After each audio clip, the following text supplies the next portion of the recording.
thing for certain. This has been an Odyssey I won't forget. Hello everybody and welcome back to the Podyssey, episode 6. And I'm with my friend Willis Makes Movies and I am the Exile. How are you doing?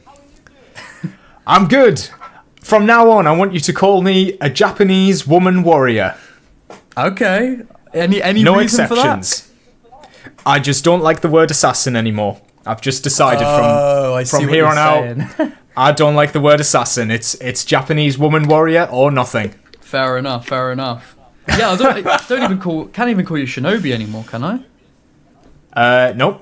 Well, you can call me an assassin shinobi. You can mix those two together. Oh, I see. Okay, as long as I say shinobi or warrior, then we're good. Warrior. Got to be a warrior, you see. We don't use the ear word anymore in our franchise. Yeah. You know, okay. I'm a bit confused about that, but you'll have to explain it to me. You are the top Ubisoft employee, so. Employee of the month. Yeah, I got a few Helix credits for that one. Oh, did you? Oh, damn. I was just behind you. I was employee number 2, but I didn't reach the top spot like you did. So I actually got I got isolation. They took me to this padded cell and left me there for a week. That's really nice of them. That's very kind. That's a good runner-up prize. Well, they told me I should have been employee number 1 and I should have a think about what I've done. So I had a lot of reflecting to do. Yeah. Well, maybe next month I'll ease back a bit because I kind of want to experience this now. Oh, you want the padded cell treatment? Well, it's like it's just one of the perks of the job. Get to experience all aspects of Ubisoft. It definitely helps you to reflect and evolve. I do actually know a sort of sure way to get into your isolation for a week. All you have to say, I don't think I could say it right now in case they're listening, but if you say the A word, they will send you right there for a week. Yeah. Okay. So if you ever want to go that's there, very it's very selflessly brave of you. No worries. It's all for the Podyssey. It's all for our passion of history. Yeah, exactly.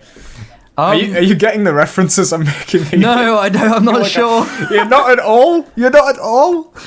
Wait. What were the references? What ones did you make? Every single thing I'm saying is a quote from Mark Alexi's presentation. No, I got the woman warrior thing. I got that. Yeah. I missed. What were the other ones? I think I might have missed the other ones. I was just going along with it. So he said the 3 core philosophies going forward is that all of the protagonists should be selflessly brave.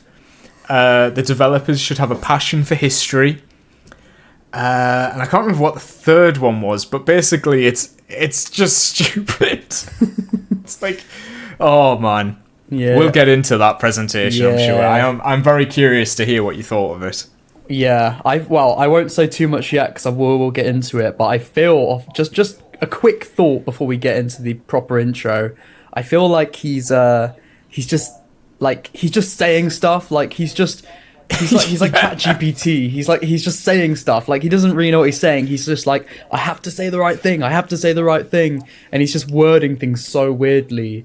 I don't know. Maybe that's just how bro thinks, and he's just a level higher than us in, intellectuality or consciousness. I think if it was unscripted, maybe, but the fact he's wrote that down and he sat at home the night before and went, oh yeah, this is it. This is gonna get me my job. I'm gonna keep my job for the next 10 years now. This will keep me out that padded cell. Yves Guillemot, move aside. I'm number 1 now. Yeah. Oh my god! I actually have something else that we could potentially talk about, and it kind of is breaking news potentially. Oh wow! Oh, okay. I'm sure we'll get into it, but I will just say now. I don't know if you heard about this. Apparently, it's just a rumor. Sony potentially are in talks to buy Ubisoft. Oh, they actually. Apparently. Oh my god. No, all I'm saying is I just saw it as a picture on Twitter. So take that with what you will. You know what I mean? Can you imagine? I'll just look it up now. I'll say Ubisoft Sony. See what comes up. Yeah, I saw on Twitter. It's just a rumor apparently. Oh my god. But, you know, that's a much better option than Tencent, I think. Yeah. keep Tencent well away, especially Sony, because they're like built for this. Yeah. This is their niche, is single player, like, not particularly open world, but like story focused games. Yeah, can you imagine? This could be huge. Imagine Assassin's Creed becomes a PlayStation exclusive. Oh, we're cooking then. We're actually cooking. We'd be the level of quality we'd get going forward. That would be insane. I'm looking it up on. Okay, this is what I saw. There's no actual. See, I don't know about this because it's literally just tweets with no sources or credit or anything. And I look it up on news, but it has 500,000. Well, views don't mean anything, but it has 500,000 views on Twitter. It just says. Okay. Do you know what? I'll send you a screenshot in the chat, and you can just have a quick look. Yeah. Let's have a look. It sounds too good to be true. Yeah, it's like, is it just a baseless rumor with no actual, credibility? I'm not sure. Yeah, maybe someone's trying to make it happen. Yeah. It says, rumor, Sony is considering an acquisition by Ubisoft. But then it's like, okay, where'd you get that rumor from? You know, like, who told you that? Yeah, that's not really... I could say that, couldn't I? There's no source. There's... You know? Yeah, anybody could say that. Is it a big page? Oh, wait, hang on. Does the page have a lot of... Wait. Let me just say real quick. If it's just by scrolling... I'll send you another screenshot. Just by scrolling down... Oh, no. You're going to laugh, I feel like. Look at this. Oh, just read what it says. Is this BS? Because look what this other person says. Rumor, Microsoft is considering an acquisition. So it's just like, are they just taking the piss? Huh? But the same screenshot. Oh. Do you think that... Oh, yeah. Maybe that person was just replying in a way to say, like, exactly, how do you know? I could just say that. Yeah, exactly. I think that's what it is. Yeah. I think they're just looking for proof. Oh, man. I mean, the topic of today's episode will kind of lean into, like, I think some of the benefits that PlayStation games have. So that is quite topical, I think, actually, for what we'll be discussing. But yeah, oh man, I feel like can you imagine? Yeah, I know. I mean, I feel like maybe this was a good thing to just bring up at the beginning, because it's not like we can even really say much else about it, because if this is all we've got, just the word of some random Twitter user who's photoshopped the logos together, like but yeah, so I just remembered that off the top of my head because I screenshotted it on my phone the other day when I saw it. What's the plural of screenshot? Screenshot. I don't know. Screenshitted. Yeah. I screened something. Dude. I think he just says screenshot. I screenshot. I screenshot it. I think you just say screenshot to me. Yeah, just shat it. Yeah. Well, anyway, so just like they've shat this rumor out. Yeah. Exactly. I really hope it's true, but it seems like too good to be true. Probably is, to be honest. Yeah, but that was just what I had, a little bit of fun to start off the Podyssey. I mean, it's like hope. I mean, if it was Microsoft, I wouldn't actually be excited, I think, at all. It is just because it's Sony. Yeah. That's like the only one that I think would fit Assassin's Creed so well. Yeah, they got Ghost of Tsushima. They got, lots of stuff like that. Yeah, maybe they could just bundle that in. Make it canon. Yeah, just... Make it canon to Ghost of Tsushima. The crossover that we didn't know we needed. Oh, they would. They'd do like a gear pack. Oh. A gear pack with gin. They would, wouldn't they? Yeah. The Ghost gear pack. Oh, I can see it. Yeah. The money prints itself. Yeah.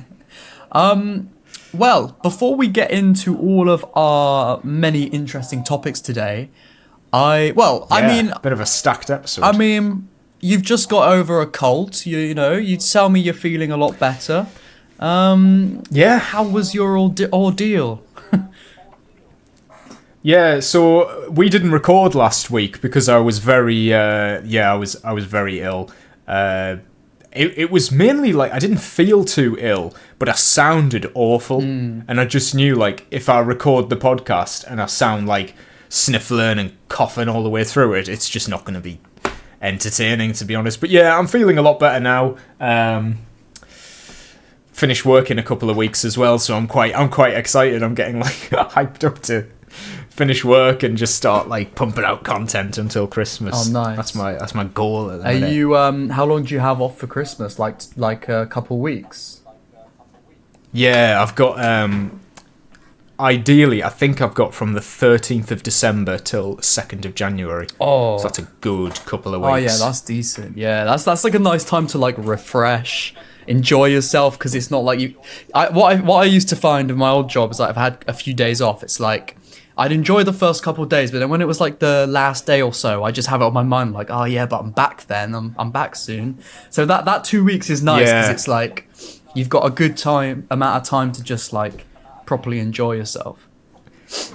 And I think you don't like regret the stuff you haven't done. Like if I've only got 4 days off, let's say, I'd be like, oh, why didn't I? Like I start scheduling my time. Yeah. I'm like, okay, I can spend this day doing this day doing this. If you've got like 2.5 weeks, you don't have to focus on like what to do each day. Yeah, you can just which is quite nice. Yeah, and you know, I was also going to make a joke that in order to get over my cold, I had to inject a substance into myself and give birth to a younger version of me. Oh, so on the camera, on the webcam next to me in the edit right now, am I like? Is it like I'm talking to like a 10-year-old? 10-year-old. Yeah, I'm just gonna put a bit. It's actually just gonna be a baby photo on screen. Yeah. The whole time, and just like a body flopping like next to the door. Yeah, I'm just shutting the door now. Just got to keep them away. Yeah, you just got to close. You didn't see anything. Yeah. You've made a whole room dedicated to your older self. No, I wouldn't dare do that. No, not me. Well, I guess I'll see the older version of you in 7 days. Oh my god, yeah, we'll record the podcast. Yeah. We do record the podcast every 7 days. Yeah. We'll switch between. Obviously, we are referring to The Substance, which is a film I have finally seen. Yes, little bit of context for the viewers if they didn't watch. I guess it was like the second episode of this podcast or something like that. Oh, God, I watched was it? this. Oh, I don't know. Maybe the third episode. I really don't remember anymore. It was definitely a couple of weeks ago. Yeah. Yeah. I watched the movie The Substance at the cinema, and I was telling. What do you prefer I refer to you as on the podcast, like Willis or Lewis? Well, I suppose you know my name's Lewis, so it makes sense to do that, because it'd feel a bit weird if you started calling me a name that is just like a joke, because that name is just like, oh, people call me William online, and I just think it's funny because that's just like, where did you get that from? William? What the hell? Because they think Willis is like William, so they. Yeah, it's not my name, but I'm going to keep the joke up as long as possible. Yeah, and to be fair, like, I mean, obviously in the comments it's different, but like, I would find it weird if you were just being like, oh yeah, exile, you know what I mean? yeah. I mean, I do say Mr. Exile when I refer to you. I know. That's just the intro thing, isn't it? The funny little, you know. Yeah, but I mean, yeah, it would feel weird. It's a bit of an ego thing, isn't it? Like, you have to refer to me by my stage name. Yeah. I'll say it to my girlfriend. I'll be like, you have to call me the Exile. In all situations. Hey, yo. But yeah, like, imagine if me and you ever meet in person, I would much prefer you say, oh, hey, Harrison, rather than, oh, hey, Exile. Do you know what I mean? I mean, I imagine I would, like, scream and point, it's the Exile! Oh, yeah, I don't think I'd be like a fan more than a business. Like, I'll drop to my knees and be... No, wait, actually, no, that sounded not what I meant it as. I didn't mean it like that. I just meant, like, I drop to my knees and put my arms in the air and be like, it's the legend, Willis. Or Wills. It's Wills. Yeah. But going back to the movie, you finally watched it. Yeah. And how did you feel? Was it as crazy as I made it out to be, or what? It really was. It really was. I actually I didn't know what to expect going in. I sort of knew what the premise was, that she like becomes younger. But you'd told me that she had to like swap every 7 days, and that was news to me. I mean, it is stupid. The whole concept is totally ridiculous. But I did kind of like, I bought into it. I said, okay, you know what? It's silly. I don't know how she can birth a person out of her back, but okay, I'll go with it. And then I ended up like enjoying it for like an hour and a half. Then things got really, really weird. But like they did. And I just started laughing for like the last hour, and I'm like, this is not good. Yeah, but yeah. At the same time, it was good. It was good, but then it became good in a different, more schlock sort of trashy sort of way. Yeah. So I ended up rounding out. Like, I ended up enjoying it. Like, it's not good, but I give it like a good review because I think it's what? I'm still thinking about that thing at the end. I know, right? It's like, I feel like we should just say spoiler warning because I really want to. I've been trying not to be too. Yeah. All right, guys. Spoiler warning for this random ass movie that probably none of you care about, and you can skip past in the time span. I can't speak. Time stamps. There we go. To go past the spoilers, but the title will just be on the timestamp. Just put, we're talking about Assassin's Creed again. Yeah. That'll be what people will be skipping to. Yeah, probably. Back to AC. Yeah. I do have a pretty major question. There was a moment in the film which was like, okay, you've gone off the deep end now. And it's when she tries to terminate the younger self, and then she wakes up and they both like look at each other. Oh, yeah. That was the moment I was like, okay, you've lost me totally. Like, what? I thought it was meant to be, like, subtle. Like, are they the same person, or are they, like, two different minds? And that sort of just went, oh, no, they're two different people. And I was like, oh, well, that kind of ruins, like, the whole subtlety of the last hour we've just watched. Yeah, I feel like they were... I gather that the meaning was trying to be like, you know, oh, she's finally seeing herself for who she really is, or something. I don't know. Yeah. Yeah, but all right, I guess for the people that actually do care about this segment, which may be like one person, should we just quickly give a tiny bit of context, like what we're actually talking about, so they're not completely lost? Yeah, do you want me to... God, how do I summarize Well, I guess we could just say, like, you know, there's a woman and she is like upset with like her body image. She's older, she's getting more forgotten, but she's a big star. She takes this substance which makes her become younger for 7 days, but then she has to switch back every 7 days. But it doesn't just make her skin younger, she literally births a whole ass other person out of her back. And then at the end, you know, when one person is young and one person is, well, you know, I'm rubbish at this. When there's one of, oh my goodness, oh my god, bro, I can't do it. Do you want to take it from me? Yeah. So as the film goes on, each side start to like abuse the other side. So you can only do it for 7 days, and then you have to switch. But the lady obviously wants to be younger more than she wants to be older, so she'll keep pushing it, and at one point she spends like 3 months as just the younger self, and you can see that it starts to deteriorate her older body to the point where it's like a metaphor for addiction, and she tries to pack it in and stop the younger self from taking over, and she tries to terminate her younger self, and they end up becoming two separate entities existing at the same time. They have a really weirdly super-powered fight, Can we just quickly just pause a minute? When she kicked her for the first time, oh my god, yeah, I screamed with laughter. Yeah, no, so did I. She goes flying. Why is it such a Spartan kick? I know, it reminded me of the Odyssey days. Yeah, I was like, oh, she got that ability. Yeah. Okay, yeah. so yeah, she kills the older version of herself. She tries to live as the younger version for as long as possible, and eventually she starts to deteriorate as well. So she decides to do the substance thing again. But you're not allowed to do. You're not allowed to do it again. Yeah, no, yeah. It's only meant to be the once. There's literally a big sign on it that says like, do not use more than once or something like this. Yeah, there? It's like activator fluid. She just happened to have a little bit of it left, so she uses it again.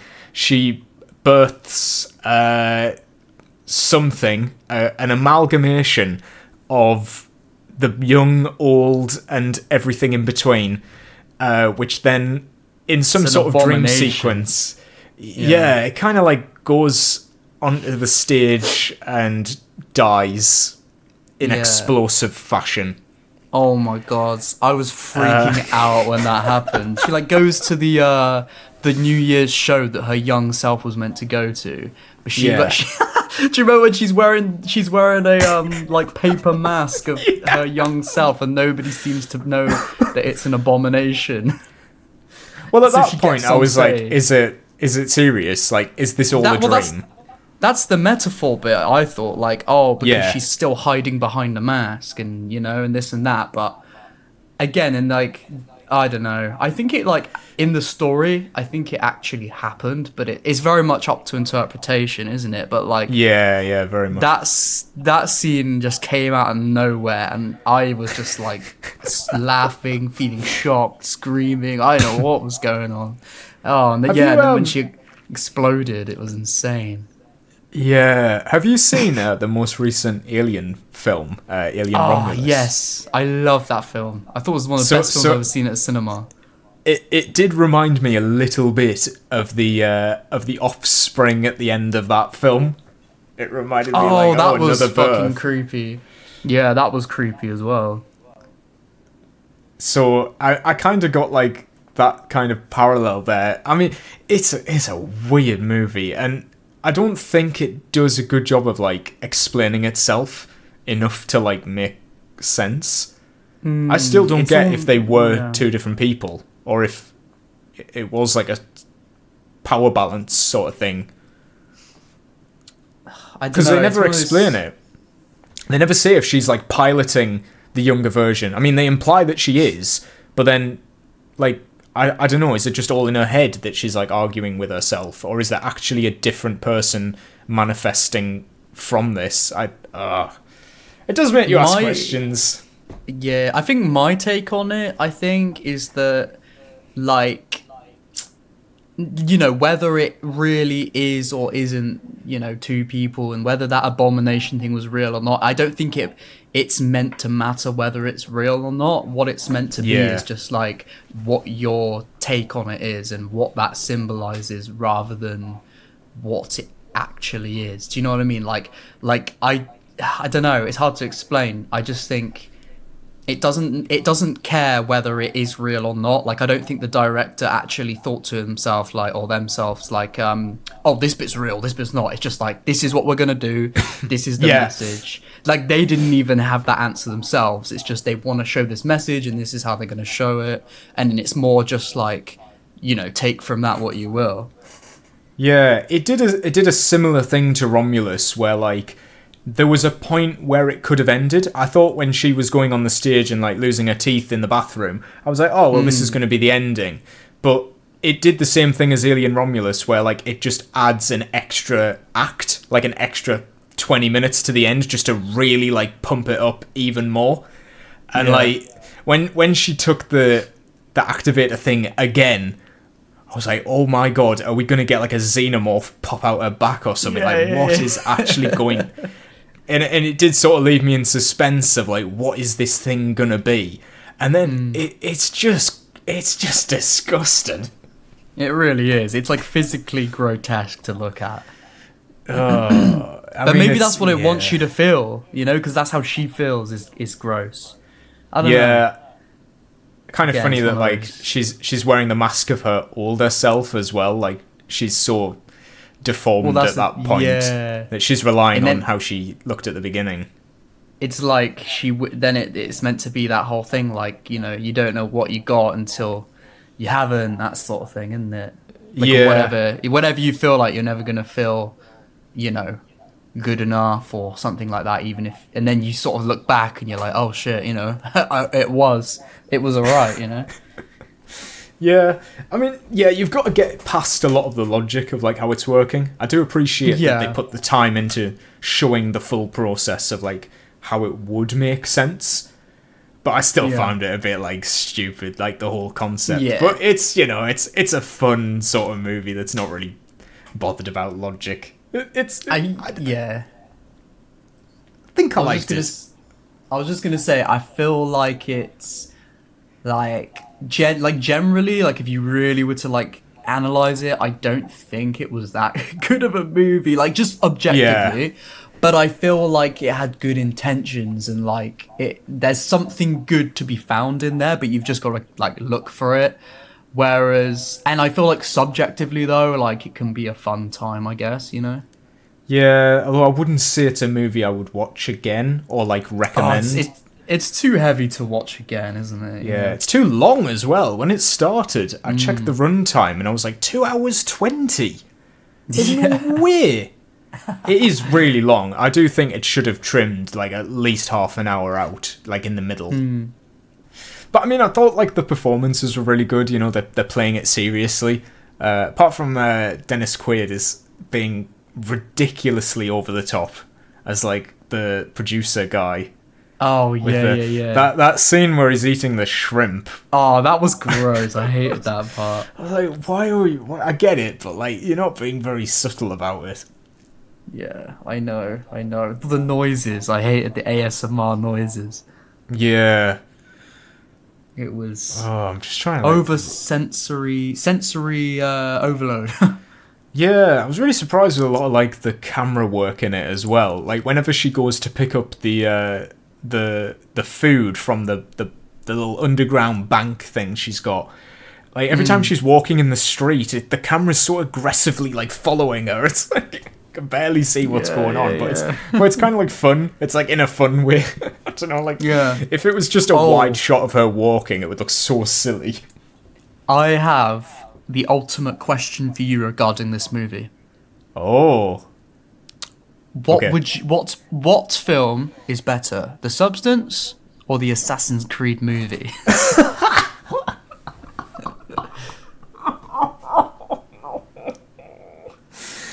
Oh, you know what's funny, actually? When I was watching it, my brain did refer to it like Assassin's Creed, where I was like, what if they did a movie about the bleeding effect, like taking someone over? Yeah. Like, that could actually be a movie. We literally have, like, Assassin's Creed on the mind way too often. We really do. Every time I see someone with a hood up in a movie, I'm like, Assassin's Creed! Yeah. Every time. Or literally, I'll see someone in the street running with a hood up and I'll think, oh, Assassin's Creed. Yeah, that's what they're trying to do. Yeah. But, no, I've got to go with The Substance as the better movie, unfortunately. I mean, I just don't... I saw a video that was talking about the Assassin's Creed movie, and they were like saying, this movie is boring because Assassin's Creed is boring. And like boring people like it. I was like, oh. Well, that's a really terrible critique, because then you're literally... All you're doing is just... Well, that's just baseless. Yeah, exactly. Like, that just... Basically, you're saying, I think this is bad, so therefore this is bad. It's like, well, okay. Have you got any more depth to that argument, or what? I don't know. I think, you know, it's just the way that... The way I got it was, like, Assassin's Creed is written... Like, they speak differently, I think, to other franchises. Like, if you watch a cutscene in Assassin's Creed, the way they speak, I think, sounds very different to other games. And you've got to have some level of investment, I think. Like, for example, I was just thinking the other day, if somebody just randomly watched a cutscene from Assassin's Creed 3, they'd probably be bored senseless. But, like, when you play through the whole game, it engages you. I don't know, it's weird. Do you know, do you get what I mean? I know what you're saying, but I feel personally that I can agree with that for the older games from like AC1 to Revelations. Like, I feel like I always got the feeling like, you know, you get into it, you're used to it, but if you really look at it, the dialogue almost does feel a little bit different to a lot of things. Yeah. But, I mean, you might disagree with me, and feel free to, but I feel like AC3 was like the first game where it was a little bit more, the acting felt a bit more broader, that you could approach it from other things and sort of get it more. Because the only reason I say that is obviously I've played these games millions of times, but I replayed them for the first time in ages recently. So I skipped one, but I played 2 to Revelations like back to back, and then I went to 3. And when I went to 3, there was just such a shift in like the way they delivered the lines, the way they acted. I don't know. It just felt to. And also, one thing I did notice is obviously Chloe, my girlfriend, would sometimes be sat in the same room when I was playing, and I just have it coming out the speakers. And I felt like she kind of like, sometimes she'll make little comments when she hears things about in the cutscenes or something, and she reacted way more to the AC3 ones. And I felt like even little giggles or like just like actually getting into the cutscenes when I was playing. And with the Ezio games, like there was none of that for her. She just, you know what I mean? So I don't know. That's a weird, I never really thought about it like that. I mean, the transition for me is like, you can tell from Assassin's Creed 2 to Revelations, the shift in the presentation massively. Like Assassin's Creed 2, a lot of the characters are very broad. They're all like overacting in a way. I don't think like Ezio is, but especially a lot of the Templars are just like, it's the assassin. Yeah. Like, and a lot of the Templars in that game are like comedy gold. You know, even Rodrigo. Like they're a little bit like, I don't know what's the word, like rubbing their hands with glee sort of Templars. But then you get like from Cesare, you get a little bit more like of an actual performance, and then when you get into Revelations, that's everybody in that game's taking it a lot more seriously. There's a lot less like, there's still light-hearted moments, but I don't think it's like Assassin's Creed 2 is quite fun and like over the top in the way everybody acts. And definitely by Assassin's Creed 3, like I've said before, it's like watching theatre. It's taking itself so seriously. It's like thespian. Yeah. What do you want to talk about first? We've obviously got a list of stuff. Yeah, we've got quite a heavy list load today. Yeah, there's quite a lot to go through, to be fair. Can I just say one thing, actually? I feel like there'd be no point saying it later, so I'll just ask now if that's all good. Yeah.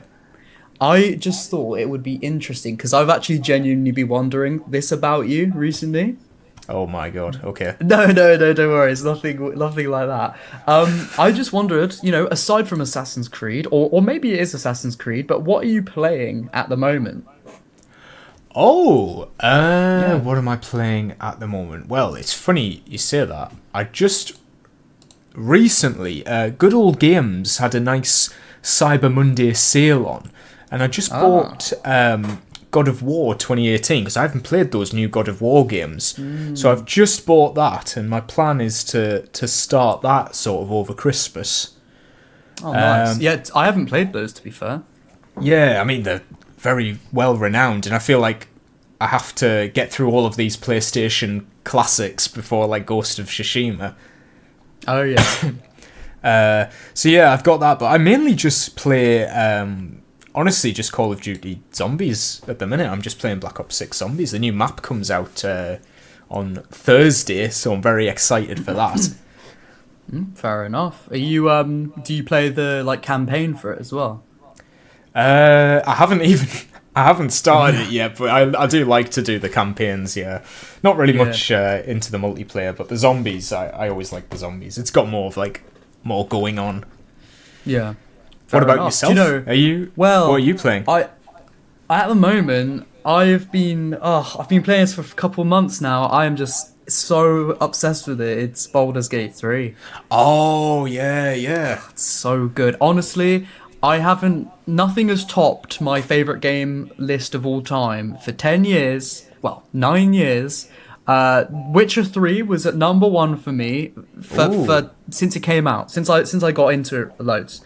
And nothing beat The Witcher 3 for me until I played Baldur's Gate 3. Baldur's Gate 3 is now my favorite game of all time. Wow. Yeah. Wow. It's just if I could recommend anybody any game who likes, story games or RPGs or whatever, I would just say Baldur's Gate 3. Like, the characters, there's so many good characters. They all have their own little storylines, and it's just like, it's just like, if you want to look to how to like write a really good game and also how to write like side content and stuff, just look at that game, because it's just like, it's a really long game. I've probably got about 20 hours left of the game, I'd say, and I'm about 120 hours in. Oh, wow. Yeah. But it's like, it's not like I mean, a lot of people in the comments are going to be like, what do you mean Assassin's Creed Odyssey is boring? But I'm just going to use it for an example. Because out of from my opinion, just for me personally, when I played almost 100 hours of Assassin's Creed Odyssey, I didn't feel that there was consistency in like meaningful content. You'd have a few parts of the game that were like, oh my god, that's crazy. Like, there was a moment in the beginning of Odyssey where you can like kill your real father, you can spare him or whatever. Yeah. And I remember when I played that for the first time, I chopped his head off, I remember, but I didn't know what to do, and I pushed a button. I was like, oh my god! And it was like a good moment. But there was never really another moment like that in the game for me, or if there was, it was very few and far between. And all the side content just wasn't really, like, I didn't know, I was thinking, why am I doing this? It didn't impact me the same way as a main mission would. Whereas in Baldur's Gate 3, the consistency of, like, again, meaningful quests, it's just, it's so good. It's like, it feels like it's unmatched. Like, you could do a random side mission and like the quality of writing, the characters, like, you'll have just this mini sort of really interesting story, and you'll think to yourself, like, I can't believe that could have been completely missed. It was, that good. And it's just, it compels you to want to go everywhere and do everything, because you don't want to miss anything, because it's going to be so good. And yeah, that's again, it, isn't it? I'm coming to the end of... Yeah, go for it. No, that hits the nail on the head. If you know it's going to be good, you're going to play the side content. Exactly. That is a massive problem that Assassin's Creed has. Yeah, something I found with Odyssey, again, also Valhalla, is a lot of the side stuff. I'd be like, I just can't be bothered to go over there and look for side stuff, because I know what it's going to be, and it's going to be boring to me. And again, like you just said, that's the problem. It's like, you kind of know what it's going to be, you have expectations, and then usually, your expectations are met and not in the way you want. Whereas, again, just while talking about Baldur's Gate 3, is like, I don't know how they did it. They just packed this game full of this might be the most packed game full of, like, again, meaningful content that I've ever played. It's actually insane how much they've done. And I can't believe I didn't play it sooner, Yeah. I mean, I haven't actually seen any gameplay of it, but I gather it's like a Skyrim Witcher sort of combination thing. It's not... Have you ever played a game from, like, BioWare? Hang on, let me see. What have BioWare made? They've done Mass Effects, they've done the Dragon Age games. They did the original Star Wars Knights of the Old Republic. I've played Anthem. They did Anthem, but that was one of their least regarded games. But I mean, they're all anyway. So what I'm saying is, Baldur's Gate 3 is made by Larian, which is obviously not the same developer, but the gameplay sort of format is like a BioWare style format, which is your third person. You've got a party of people, your companions. They all have their own quest lines. You can progress with them. You can switch between characters and use their play style, together. and it's like a semi-linear open world, so like it is an open world technically, but it's you have this region. It's kind of like you can't just go everywhere and do everything. It's kind of like on a path, but it's not. I don't know. It's hard to explain. It's like, again, semi-linear open world. Like you can kind of only go in certain areas of the map, but it's very open-ended. If that makes sense, I don't know. Yeah, like big areas at a time. Yeah, you'll have big areas, but it's just, I don't know. I just love those types of RPGs. It's the only real type of open world RPG game that I've found that really does compel you to go and do everything. Just the way it's set up as well as like writing and stuff, I think. But yeah, I'm just looking at the gameplay now. It's not what I expected. It's a lot more like MMO. Well, I mean, that sort of style of gameplay is very much like the old BioWare style. Like it feels very similar. The combat's turn-based, which I know will turn a lot of people off, but when you get into it, it's really fun, I find. You learn your moves. It's a very intricate system. Like you have loads of spells, loads of moves. You have to like you think like, oh, I want to use this spell for my character, because I know I'm going to use this counter spell with this other character, and I'm going to position this character here to block. And it's like you really have to like be very decisive about different combat moves you're going to make. And then again, it's turn based, so you have that time to think, which I really like. It's something you got to get used to, but it's such a great game. Oh well, I must say that's tempting us a bit. That is tempting me a bit. It looks good from the gameplay I'm seeing. It looks like it's something you really get into. Would you say like, is it the gameplay that's more appealing, or like the characters and conversations? Honestly, I would say it's. For me personally, it's both, because again, like I already loves that style of RPG, because two of my favorite games of all time is Knights of the Old Republic 1 and 2. It's that same sort of gameplay approach, so I already know I like that. But I would say, from like someone who hasn't played that style of game before, it could feel quite almost not unpolished, but it could almost feel a bit like, oh, this doesn't feel as modern as I thought. In that regards, I would say the most appealing thing is just get in there, talk to people, just get in with a few of the main quests, like just adventure, explore, and you'll just very quickly start to realize why the game is so good. Because you're going to have all these amazing, all of these like intriguing plot points come to you with like branching things. The choices you make can genuinely completely change a game. Like when I finish this, I'm really looking forward to doing another playthrough and doing all of the bad choices, because you can literally change, like the whole world can change because of it. There's one companion which I didn't save, and because I didn't save her, I've never had her through my whole playthrough. And for some people, she's like a staple character, and I've not even met her properly. It's like, it's cool. Really... Yeah, I won't keep going on about it, because I know we got to get onto the proper stuff, but I'll just end by saying, if there's anyone out there want a new RPG to sink their teeth into, I'll definitely recommend it.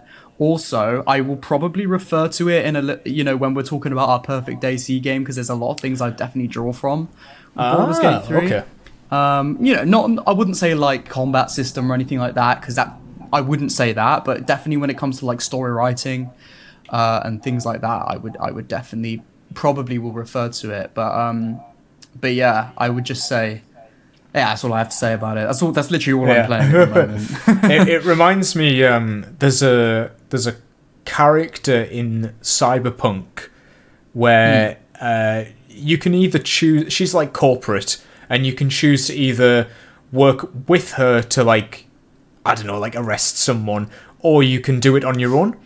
And if you do it on your own, you can go swimming in a lake, or in the river, like hours later in the game, and you can find that she actually was found because you didn't work with her.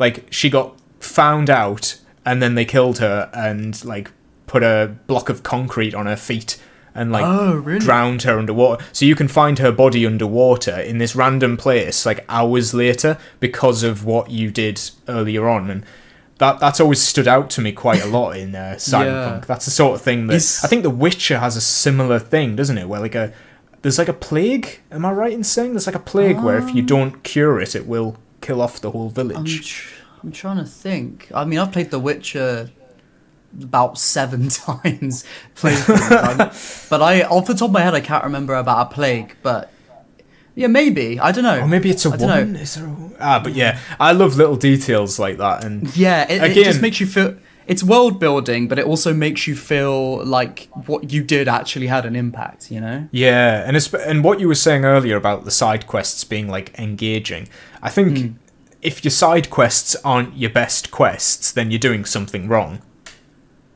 Yeah, I reckon in general. that is. Yeah, I feel like yeah. I can't think of an RPG where the main quest is like the best part of it. It's always those side quests that are so like more in depth and engaging. Oh, actually, all right. While you're saying this is what I said in my perfect Assassin's Creed RPG video a couple years ago. Oh, I don't know. Shall I save it? I'll make a note of it because I know we want to cover the other stuff before we get into that. Don't well, I assume so anyway. I'm just making a note of it now so I remember. Do you want to just do a little announcement of our next topic while I type out my note? Yeah, I suppose next we can go over the now infamous presentation that Mark Alexei Cote. I still don't know how to say the last part. Somebody corrected me. Same, yeah. Somebody corrected me in the comments and said that the middle part is definitely Alexei, so it's Mark Alexei. So he is the creative director of Assassin's Creed. We reacted to one of his articles on a couple of weeks ago on the podcast because he was making a whole thing about the controversy with Yasuke.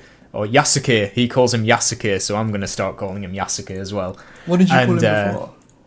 Yasuke. I missed out the... So, yeah, he announced... He made like an article a while ago, a couple of weeks ago, talking about the controversy with Yasuke and Naoya, and now he's gone full force, big 40-minute presentation at the BAFTAs where he talks about the history of Assassin's Creed and what the vision is going forward. I reacted to it on a stream at the weekend, and I'm very curious to hear what your thoughts are on what he said. Yeah, I mean, I tuned into your stream here and there. You saw me in the chat. Yeah. And that stream was a disaster, but I don't want to mention that. Was it? Why was it a disaster? So I had my stream at like, my camera was outputting at like 4,000 pixels instead of 1080. Yeah. So the lag in the last hour was massive. It's why I haven't cut it down into an actual video, because the lag it just ruins the whole ending. I had to stop the stream and restart it, and then the second stream I did after was like an after show of sorts, which went a lot better. Yeah. To be fair, I watched not live, but I saw. I think it was like the next day that you're a part of your other live stream. Yeah. And I'll tell you what, my first live stream reacting to the presentation got copyright striked. So somebody's seen it. Yeah, somebody's seen it. Damn. Do you think it was just like the YouTube system was flagged it for copyright because of or BAFTA saw it or what? I don't know, because they would have copyrighted music, I would have thought. I don't know how they do it for actual visuals, but yeah, it was the presentation that got copyrighted, not the music. So, wow. Bit suspicious if you ask me. Yeah, I mean, my thoughts on the show, I mean, I won't lie, I haven't seen all of it, but from what I did take from it, you know, a lot of it was... Cote, I'll just call him that because I don't know.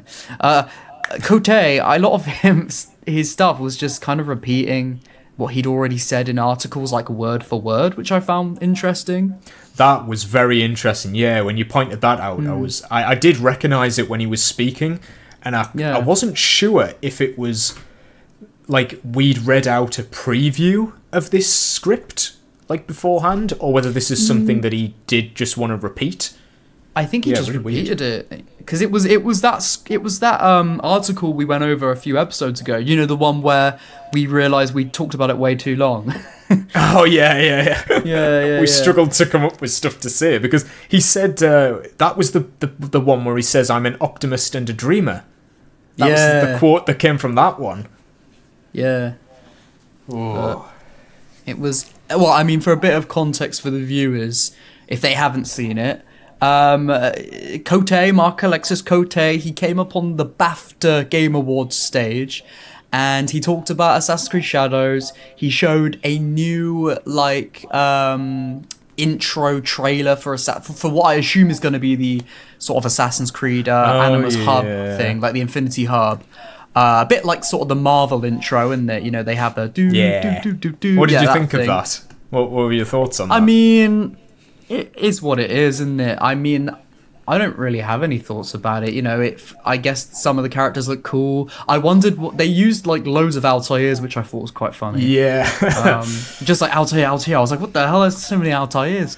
And there was those at the end. But I don't know. It's just one of those things in there that I assume is probably, you know, you start up the Animus Hub and that'll play, I guess. Yeah. And then it will go into like a start. And yeah, you know, it's not, I didn't really find it was something I could really, you know, I really had much to say about just because of the nature of it, which was, again, like, it's just a thing.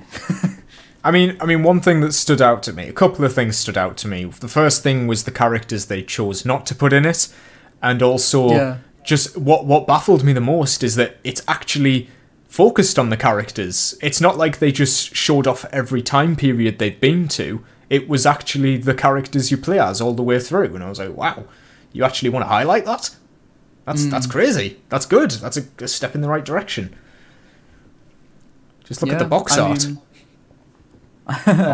Box art's not doing that. There was no AC Odyssey, was there? They had Cassandra in that little did they? thing. Oh, okay. Yeah. I thought for a minute there wasn't, but maybe I was just seeing comments saying like, "Where's Alexios" or something. I don't know. Yeah, so Alexios was missed out. I mean, I think it was just they did one character per game, but it was still quite unfortunate that Adewale, Jacob, Alexios, and Shay didn't make it in. Yeah. Which is a shame. I kind of get why Adewale didn't, because you know, Freedom Cry was originally just a DLC, wasn't it? And they just sort of made it standalone. But yeah, like like Jacob and Evie, I was surprised. Yeah, that was the one where I was like, if they're gonna put anyone in, it's gonna be like both of the twins. It's really weird. Like somebody said on the stream, like they missed Evie out of all the marketing originally for Syndicate, so now it's her turn. Jacob's getting left out of all this marketing. Yeah. I mean, I'll say one thing actually while I think about it. The fact that they showed this trailer and they had some female assassins on there is a good sign that sort of original, you know, misogynistic reports that we had from Ubisoft might be cleaning up their act, because, you know, there was that whole news that came out a few years back, sort of, I think it was before we were really on the scene, wasn't it, with YouTube? But it was about the women don't sell thing. It came out that higher ups were saying like, we don't want women characters, they don't sell, and there was a lot of you know, misogyny within the Ubisoft as a whole, and, you know, allegations of misconduct, that sort of thing. And, you know, I in my opinion, I would not be surprised if things like that probably still are going on, because it doesn't seem like they actually reported any actual change that they made. I think they just said they were going to make change, and then again, this is kind of conjecture based off what I remember, so I'm not saying anything as fact, but I remember reading somewhere that what was it? It was like they did another sort of anonymous, like a third party did an anonymous sort of survey or report with female employees saying, you know, do you find, since this all came out, and they said they'd implement change, that change did happen, and a lot of them said no, nothing's really changed, and that was kind of the last we ever heard about it. So that's not good. Yeah, so look, again, just a quick disclaimer, that's just my opinion, just my opinion. I'm not saying anything as fact or anything. I'm just reciting what I remember. But I did hear like one thing though. Go ahead. The only explicit sort of thing that I think happened was when Ashraf Ismail was fired as game director of Valhalla halfway through that life cycle. That's the only. But I think that was for something different. I think he like cheated on his... From what I understand, again, just from what I understand, and I could be wrong, disclaimer. I think it wasn't the issue that he was cheating, because, you know, as bad as some would say cheating is, which obviously I'm not denying that, it's a private affair and it's nothing to do with your job. I think the issue was, from again what I've heard, is that he was using his like Ubisoft clout and Assassin's Creed clout to get with girls, and it was like a power dynamic thing. Yeah, it was like he was like hitting the club, and I don't know what clubs you go to that people think that's cool, but he was going like, you know, like, I'm the game director of this and that, and I think he was like promising them like, you know, like opportunities which he couldn't really give, you know, with Ubisoft, and he was using that as a way to get, you know, get women, and I think that was the issue, which obviously, like, I completely understand why they got rid of him. Can I just say one more thing, actually? Again, just while I remember, this might be a little interesting tidbit of info. Do you know, I'm sure you're bound to, you know, like, what's it, Lasers and all that, the OG AC YouTubers? Yeah. I was watching one of their podcasts months ago. I couldn't tell you when. Right. But because Lasers he used to be in contact with Ashraf, just because as a fan, and he was one of the biggest AC YouTubers, they sort of had back and forth sort of again, I don't want anyone to get angry, so I'm just saying this is based off of what I remember watching. It's not, I don't know any facts. But he said in his podcast, and this is what I remember him saying, was when, you know, he made his video about Odyssey, Ashraf texted him and was like, yeah, bro, Odyssey is the worst like thing, it's a tragedy and everything. Apparently, yeah. He was saying like it's a tragedy or something like that. Oh wow. Yeah, it's crazy, isn't it? And I then wouldn't he even was say fired. Odyssey's that like bad. Yeah, he said that. I think it's just because, like, obviously he did bad things, but I think, like, he did know how to make a decent AC game in a way. Well, it's unfortunate, when you look at the best Assassin's Creed games, his name is usually attached to it. I'm just going to check, actually, which ones he had a part in. He did I know he did Black Flag and Valhalla. I'm not sure. Yeah. I think, he did Origins as well, didn't he? Yeah, I think he did Origins. Yeah. Because so I remember getting really excited that Valhalla, he was the game director of Valhalla, and that Darby was writing it. That was what really got me excited for Valhalla. Yeah. You had like two names that like had made decent AC games. They are the dream combo, which is a shame because it's never going to happen again. Yeah. I know, but I mean, look, you know, like I understand. I think, fair enough that he was fired, like rightly fired for like using his job in immoral way.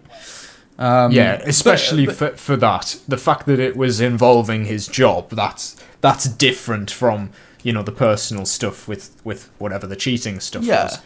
Exactly. Yeah, exactly. Like, obviously, he sounds like he was a bit of a scumbag for the fact that he was doing that to his wife, and also the fact that he was basically you know, getting women under false pretenses, pretty much, wasn't he?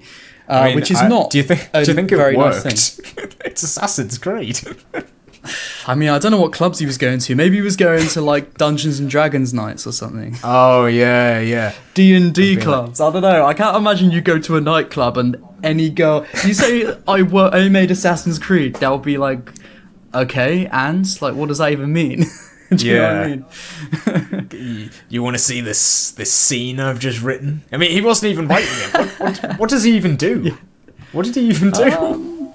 Oh, do you know what? I have no idea what game directors do, really. I just know that game directors means they're very important. Yeah. But yeah. No longer will Bro be revealing the hidden blade. Oh, man. I wonder what he's actually up to now. Yeah, I don't know. another- It's not like he's very hireable anymore, is it? No. Because he's Could going to look be it on... up. He's on the Assassin's Creed wiki, but obviously that's going to stop when he was... No, literally the last... Oh, wait, he is on... He's on LinkedIn. I bet he was hitting girls up on LinkedIn. Oh, definitely. It says he's still in Quebec. Yeah. I don't know. I doubt he's up to much. The last news article on him is in 2020, so he's fully dropped off the radar since. Yeah. Bro got cancelled. Yeah, for good reason. But anyway. Oh yeah. Total tangent there about Ashraf. Yeah. Where were we anyway? So we're saying about the presentation. Yeah. I mean, there was a lot of things that I think he just shouldn't have really gone into.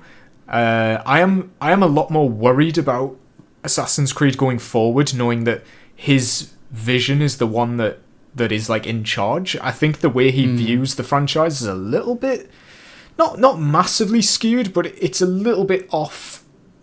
In fact, yeah, that's what I would say. It's a little bit off. It's not like he's got the right idea, but then I think he's You just don't think he quite understands the DNA of Assassin's Creed. Yeah, or I think he thinks his version is better. That's the impression I got. Yeah. He keeps talking about how he brought up, right, this was really interesting. He brought up 2 places where Assassin's Creed went wrong, and he openly admitted these are the biggest mistakes we've had as a franchise. He said the first one was the launch of Assassin's Creed Unity, which, yes, was massive. It was also 10 years ago, so it's a bit weird to say we've done nothing wrong in the last 10 years. Did he explain why he thinks that, though? Well, he was saying the reason we delayed Shadows is because we don't want Unity again. He said that Unity was a massive step up for us.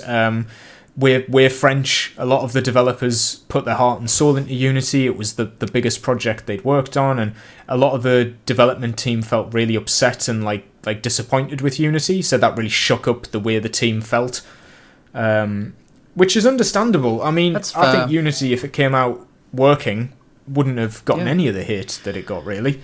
Yeah, it definitely came out too soon, that's for sure. The second point that he brings up is killing Desmond. He openly says killing Desmond was the wrong thing because we didn't have a plan for afterwards.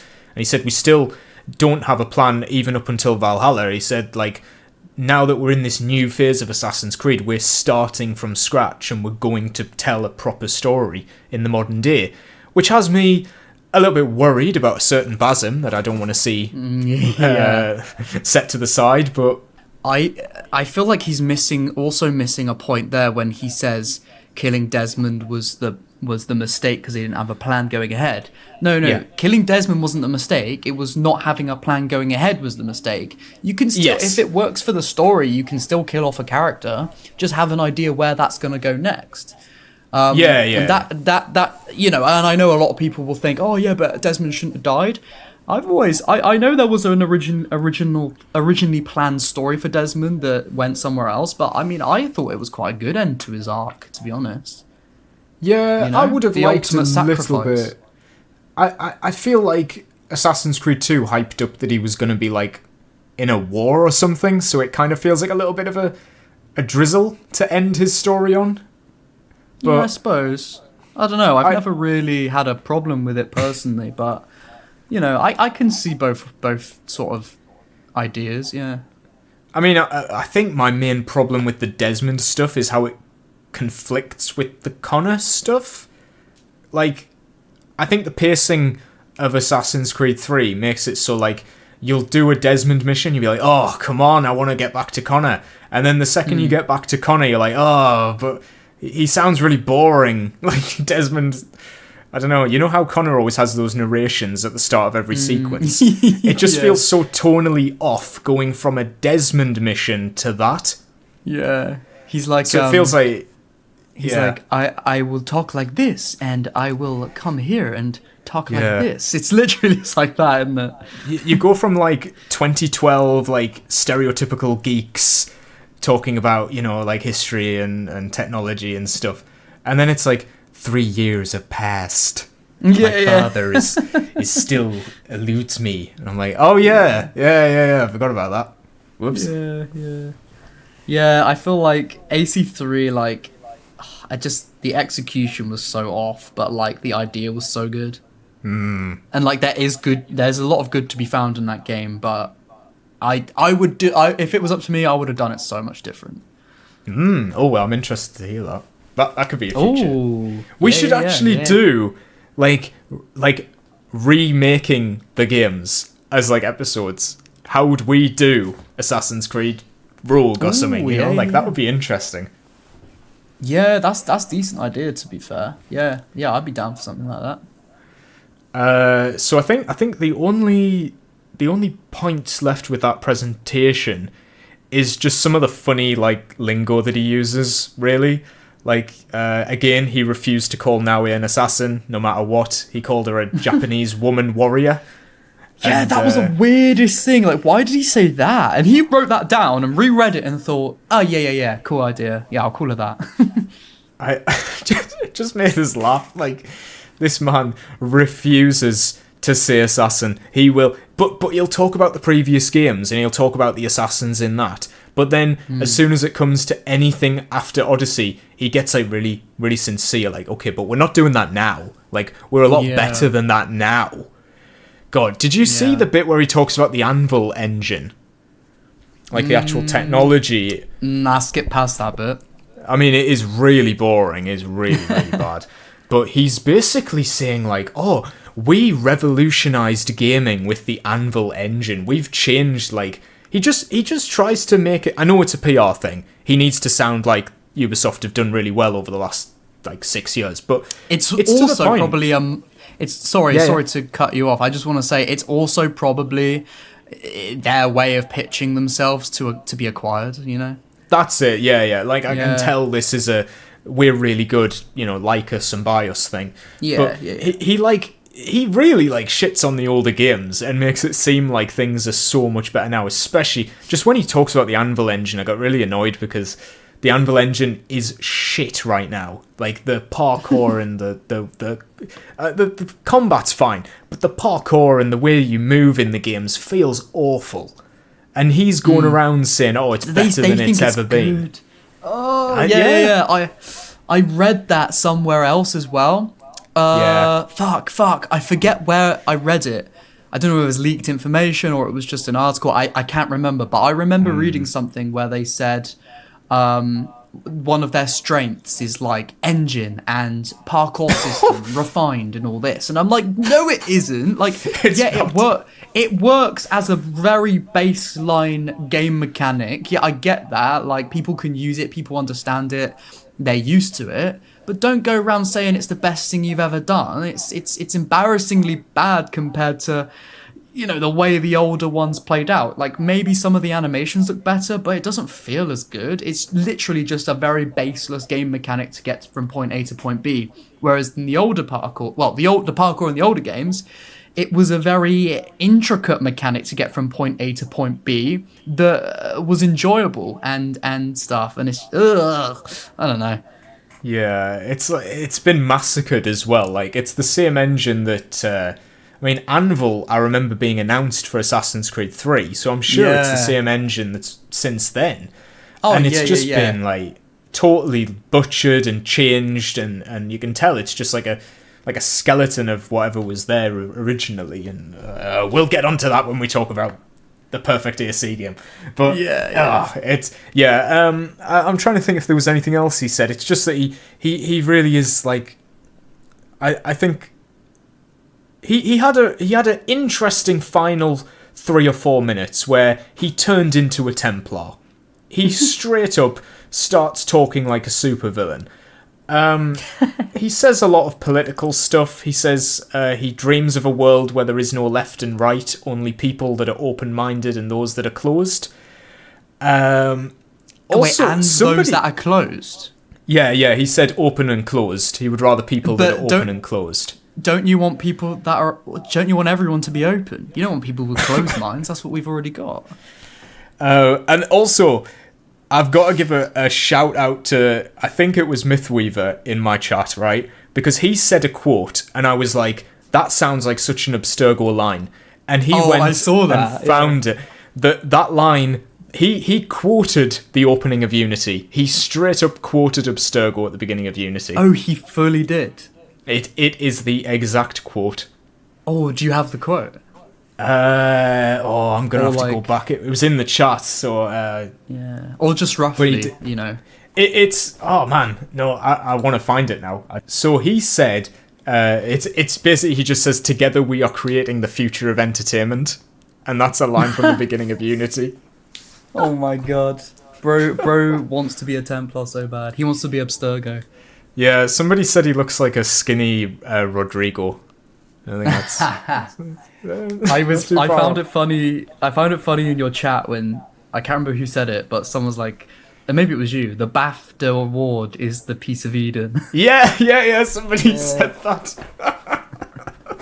Yeah. He starts controlling everyone in the audience. He starts waving the BAFTA at everyone.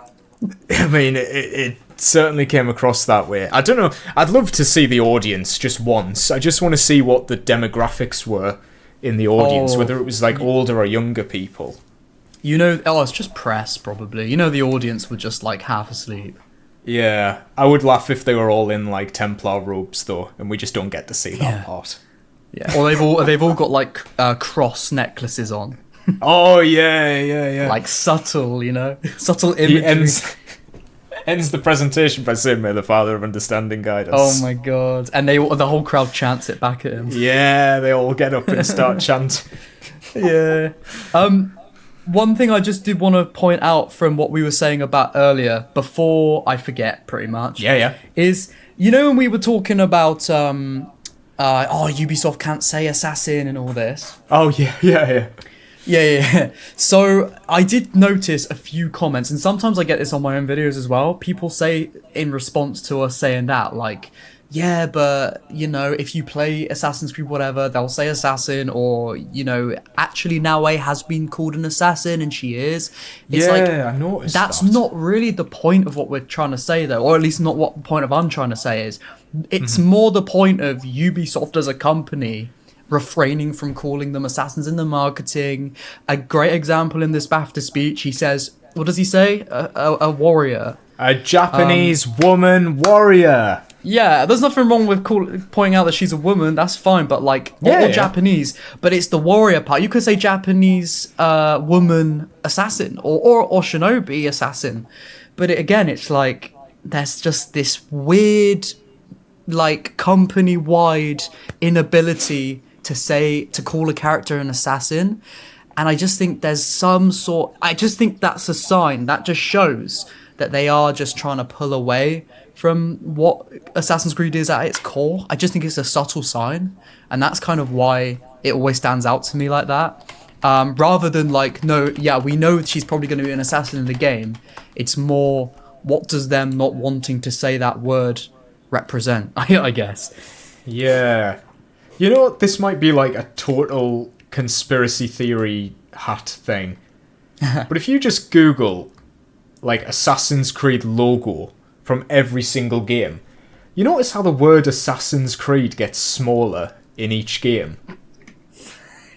To the point where, like, in Valhalla and Mirage, it's quite small at the top. Like, Valhalla is massive. Right. Yeah. Do you know what I mean? I can send you a...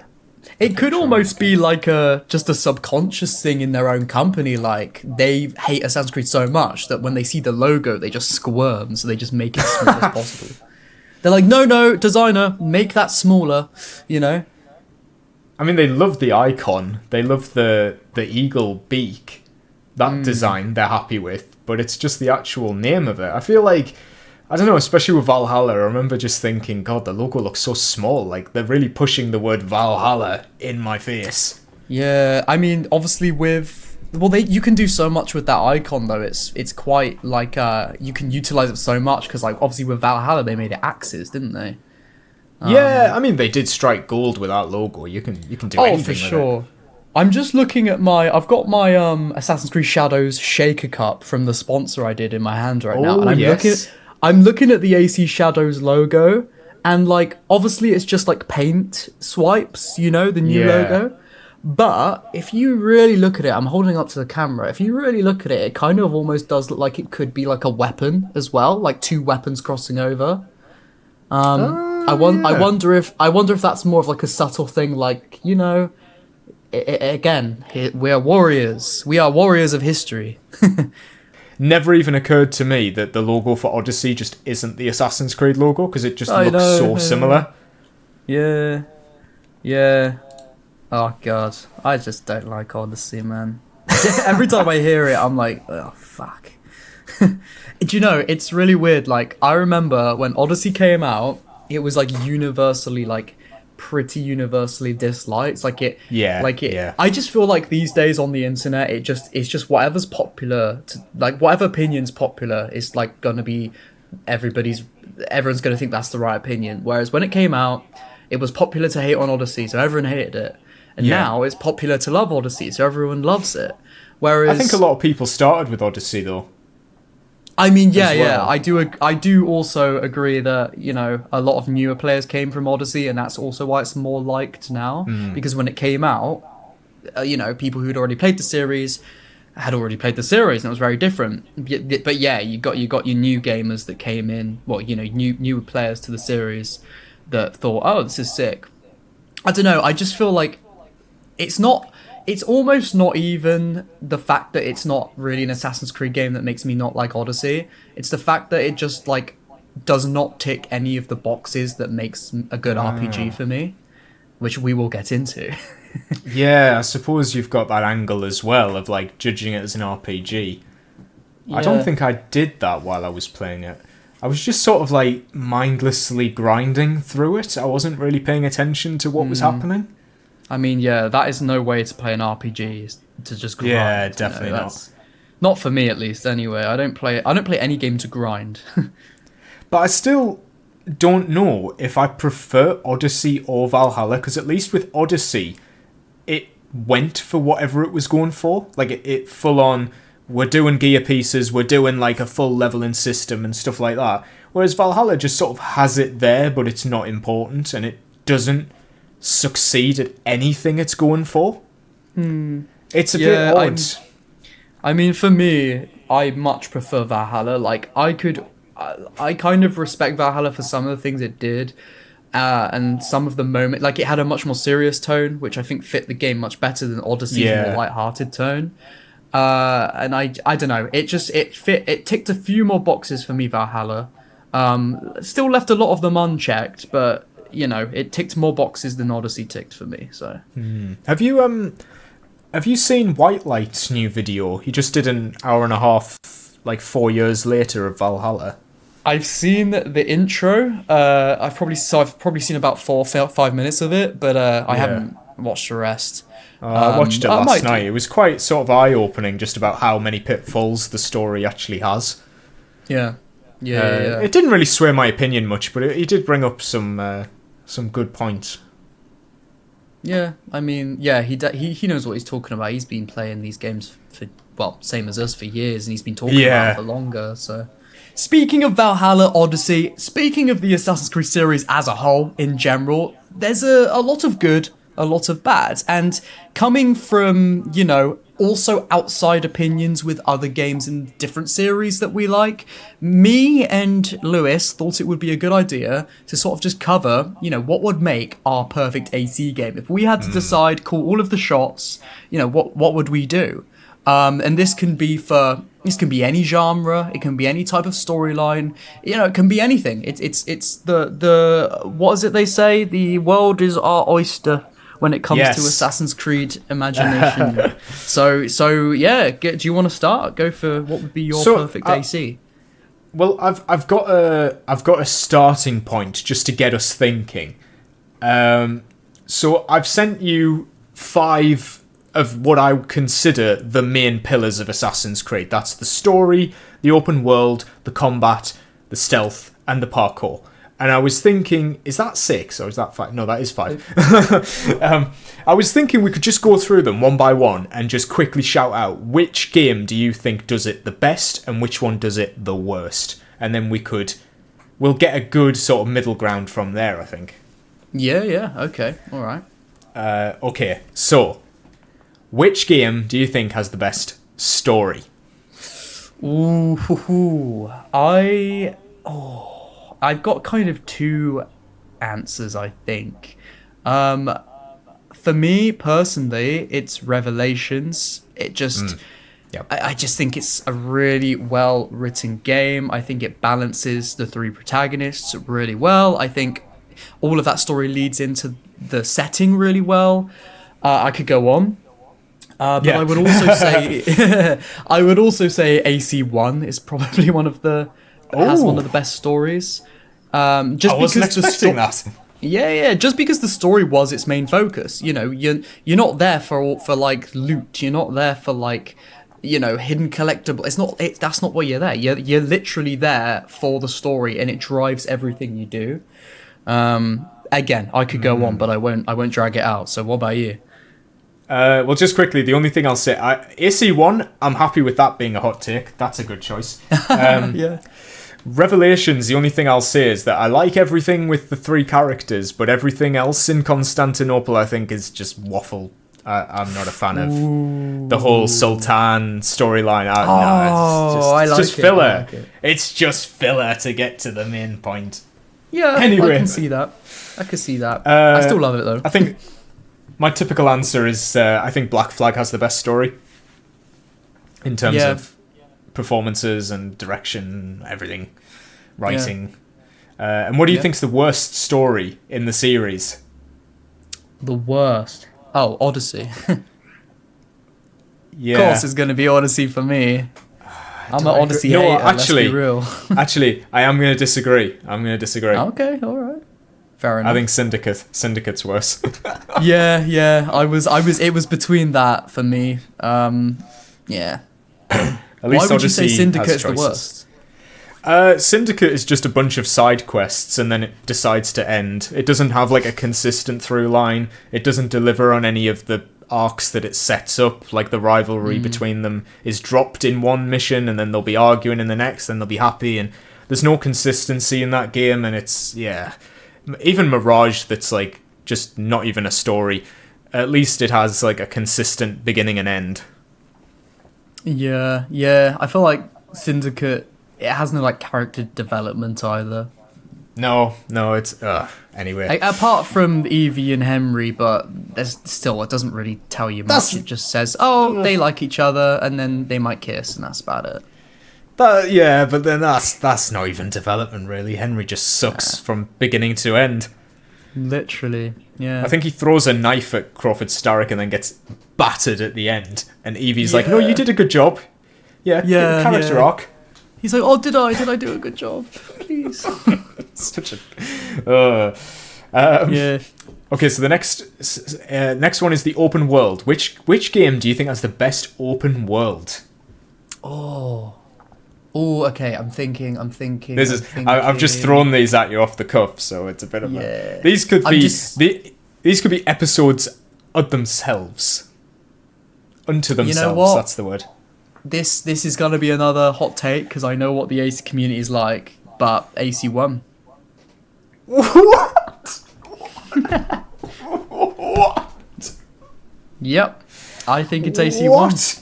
Yeah. I'll tell you why if you want to know why. Yeah. I need to hear it now. Okay, I just think it had like tonally, it's the best open world. I think everything in the open world had meaning. Okay, maybe not the kingdom as such, but like the cities and Masyaf, they were all there for a genuine purpose, and those worlds, It was perfect world building. It you go to Arca for the first time. It's destroyed. It's like got new churches erected where mosques used to be. There's people in the streets that look like they're dying. There's everything in the world. Yeah. Again, for an example there, it's the perfect tone to lead into what you know about the characters and what you're going to learn about the characters. It also lends into the historical period to show just how much this like holy war was waged, and that's just Arca. Then you look at Jerusalem. It's very warm, very vibrant. It shows like the grand wealth of the Templars to show how much their reach actually goes. I could go on. I just think everything in that world. Again, that you could argue this not to be the case with the kingdom, but within at least the cities, I think everything in that world is, again, there's a purpose to it, and it leads in to the narrative, which is the forefront of that game. And I just think you just walk through that world, and I think it's one of the most immersive worlds in any game, to be honest. If it wasn't for the story, maybe I wouldn't think so as much. But again, I think everything in that game ties in together to craft this, unique experience. Yeah, I mean, what you said about the tone there, that is a good point, because it is a smaller game. It has that benefit of being able to, like, every time you go back to Acre, it like feels different. It has noticeably gets worse and worse as the game goes on. And I do like that each location has a distinctly different like color palette and feel and purpose in the story. Yeah, it's not an open world really. It like feels like it's Star Wars, but it's not really an open world. Well, I tell you what. Yeah. I had a little spin-off question regarding the open world. Do you prefer one big open world or multiple cities? Or locations, we'll say. Multiple little locations. I mean, if I was to say one big open world, I'd literally be contradicting me saying AC1 is my favorite world. I think it's one city I think works, like Rome, Constantinople, Paris, but I just think that urban environment, very condensed, very chaotic, I think that's what serves Assassin's Creed better, just inherently due to the nature of what Assassin's Creed is. I'm always going to pick a city over a country, sort of a countrywide open world, What about you? I think I prefer cities as well. Yeah, I prefer smaller locations that have more focus on the actual design of them, and they don't have any like just dead air in between. Exactly. Yeah. That's the biggest problem with these newer games, is how long it takes you to get to the good places. Exactly, and that's just not meaningful gameplay. Running on my horse, and not wanting to go to bandit camps or go into caves because I know what boring content's going to be in there. It just doesn't do it for me, Which we'll get into with our perfect game. Yeah. Wait. What was your favourite world? Oh, my favourite. Yeah. Well, I was going to say your least favourite, but I'll just quickly. Sorry. I've just been thinking about that while you've been saying it. It helps that you're going first because it gives me time to think. I think it's a toss-up between. I think Unity's Paris. Mm-hmm. Yeah. Because it's just like a climbing frame. It's a massive climbing frame. But also, it kind of carries on that thing from AC1 where I think that each part of Paris does feel distinctly different. The colour palette does change to like the poorer districts are more darker and, you can tell when you're in a different location. I don't think they're used properly in like the story or the side quests, but I think the world design is sort of there. You can see, and I mean, it's stuffed full of quests and things to do, and the going into the interiors of buildings makes it feel a lot more like multi-leveled, and it's just an open world that you can really easily go back to and run around in. But my second one, if we're gonna go, I prefer the cities. I'm not a fan of open stretches of nothing, but if I was gonna choose one of them, I think Origins blends the dense cities with the open stretches of land like the best out of any of these newer games. Yeah, I would agree with you on that. If I had to pick a country open world, I would pick Origins as well. Just because I can like actually name some locations in Origins, whereas if you asked me to name like anything from Valhalla, I probably couldn't tell you.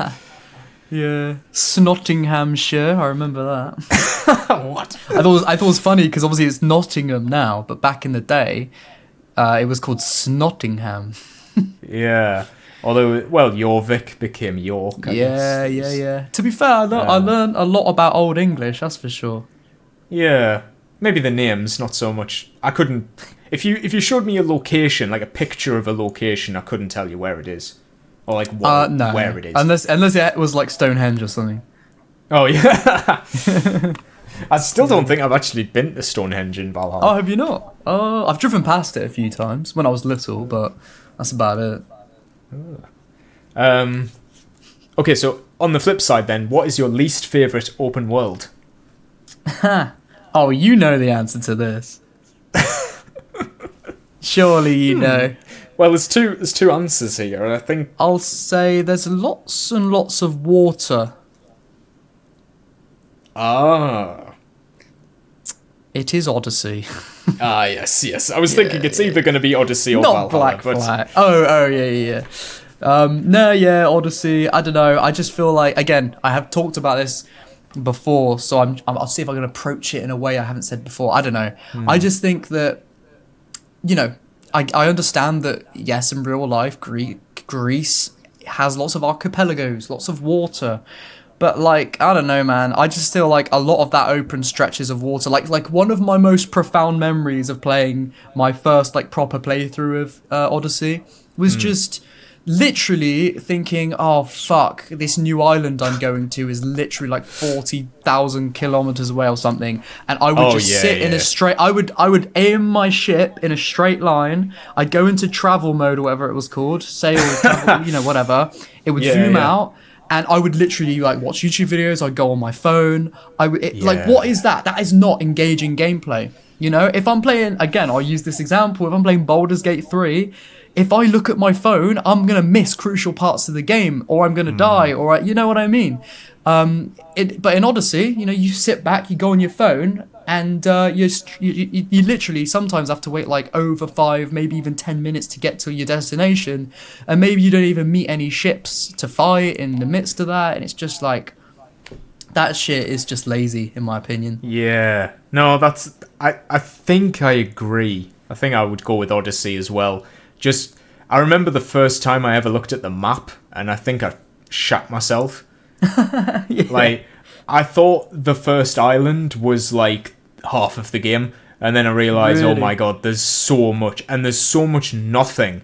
There's so much that's just hills and fields, and it's like 10,000 meters, and you're just running across a field, and or like you're on the horse, and I just feel tiny. Yeah. There's no chance you're going to get there anytime soon. There's nothing to keep you entertained or engaged, or any distractions along the way. Yeah. Because everything's marked on the map, all these side quests and stuff. And, like, the places that are designed look nice, but I think I saw the same bandit camp and the same village and the same temple, like, 1,000,000 times. And it was just too much. There's not enough content to spread out. Yeah, and then going back to what I said earlier to lead into what you just said about the camps. Again, there's so many of them. They look all the same, and you just you know what to expect. You know you're going to go there. You're going to kill some enemies. You're going to get some loot, and you're going to move on. And a lot of people like that sort of gameplay because they like to know what to expect, and they like to switch off. But I think that's the biggest issue for me is that. I don't play Assassin's Creed Odyssey to switch off and not think. I played Assassin's Creed in general to switch on to a really cool story, to be engaged, and I don't know. And also, I can guarantee you, if this video does fairly well in views, we're going to get comments saying, yeah, but that's what I like about Odyssey, that you can just walk and get lost, and you can be small in this beautiful world. And like, I do understand that point of view. Like, it looks really nice, and if you love Greek, like, mythology and just ancient Greek history, then I can understand the appeal, like, visually and just walking through that world. But there's more. There should be more substance to a game than just looking around and taking it all in. That's a cool thing, but I don't want to just look around and take it all in and turn it off. I'm there for something more meaningful. And the walking around and taking it all in is like meant to be the cherry on top of, decent content. Because I obviously, my second most popular video on my channel is my like a mini sort of Odyssey critique, and like I don't even know how, but it legit got like 100k views, and it gets like, I think it gets like 20 views an hour, 30 views an hour. So I'm always getting it's one of those ones that it's one of those ones that like every now and then you'll do a video and somehow it just stays in the algorithm like indefinitely, and I'm always getting views on that video, and so I'm always getting comments, and if it's insane, like I tried to be as fair as possible and to say, look, I can understand from a different point of view why people would like this, but here are the reasons why I don't, and here are the reasons why I think it's kind of bad. But then at the end I was like, look, if you want to play it and this is your favorite game, then that's good for you. Like, but I still get so many comments every single day of people saying like, this bro's just a hater, he doesn't understand a good game when he sees it and all this, and I'm like, Did you actually like listen to what I had to say? Like, I don't know. Yeah. And also at this point, there's so many different opinions out there.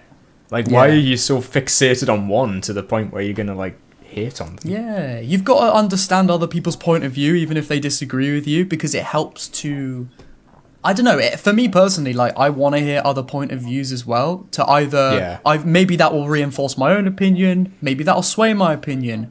But if you just stay closed-minded and say, no, this is great, I love it, or this is terrible, I hate it, and you don't sort of broaden your horizons to why someone else's opinion might be different, like, you're not going to learn. I don't know. True. I don't know. But I also understand why you wouldn't want to hear bad things about, like, your favorite game, for example, because you don't want it to, like, sort of sour your own taste on it. So I don't know. I kind of get it. I don't know. I'm just rambling. I think I can't really think of a time where it's happened where someone's like spoke bad about a game or even like a film or something that I really like, and I've gotten like really defensive about it. But I am especially with Odyssey. I am like curious how so many people like it, or not how, but like what is it that so many people like, because Odyssey does have a very big fan base. I mean, we've seen from the amount that it's sold. In Valhalla is that same audience. These RPG games do sell a lot, and I am curious, like, whether what do people see in this that they don't see in the other games or the earlier games. I don't know. I mean, I'll give my quick theory. I won't take too much time, because I know we still haven't got to our main topic. But it's fine. I'll just really quickly say, and again, I'm open to people disagreeing. I'm not saying I'm right, but my theory, at least, I have like two sort of theories, or one theory with two different aspects.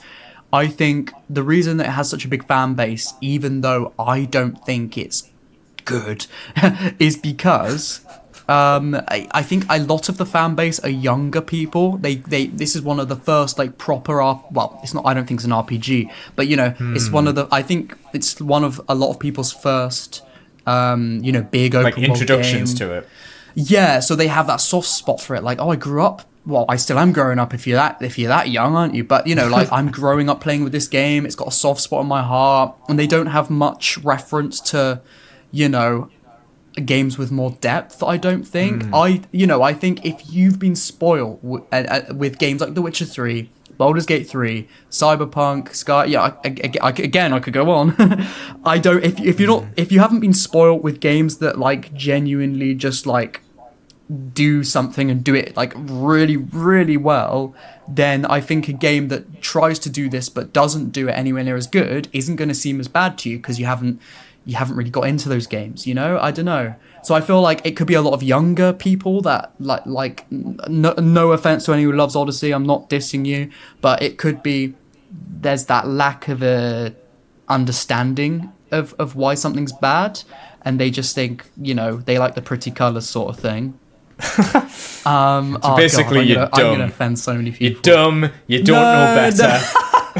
No. Oh god. No, that's one side of it though. Only one side. I think a lot of the game players are maybe 13, 14. They're young, and I think another side of it, gamers that are older, I think again, it is that just innate love that the specific group of people have for ancient Greece, and this is really their only representation in a game of it, and they love it because of that. And I think you can, if you love something a lot, you can definitely oversee a lot of a game's flaws.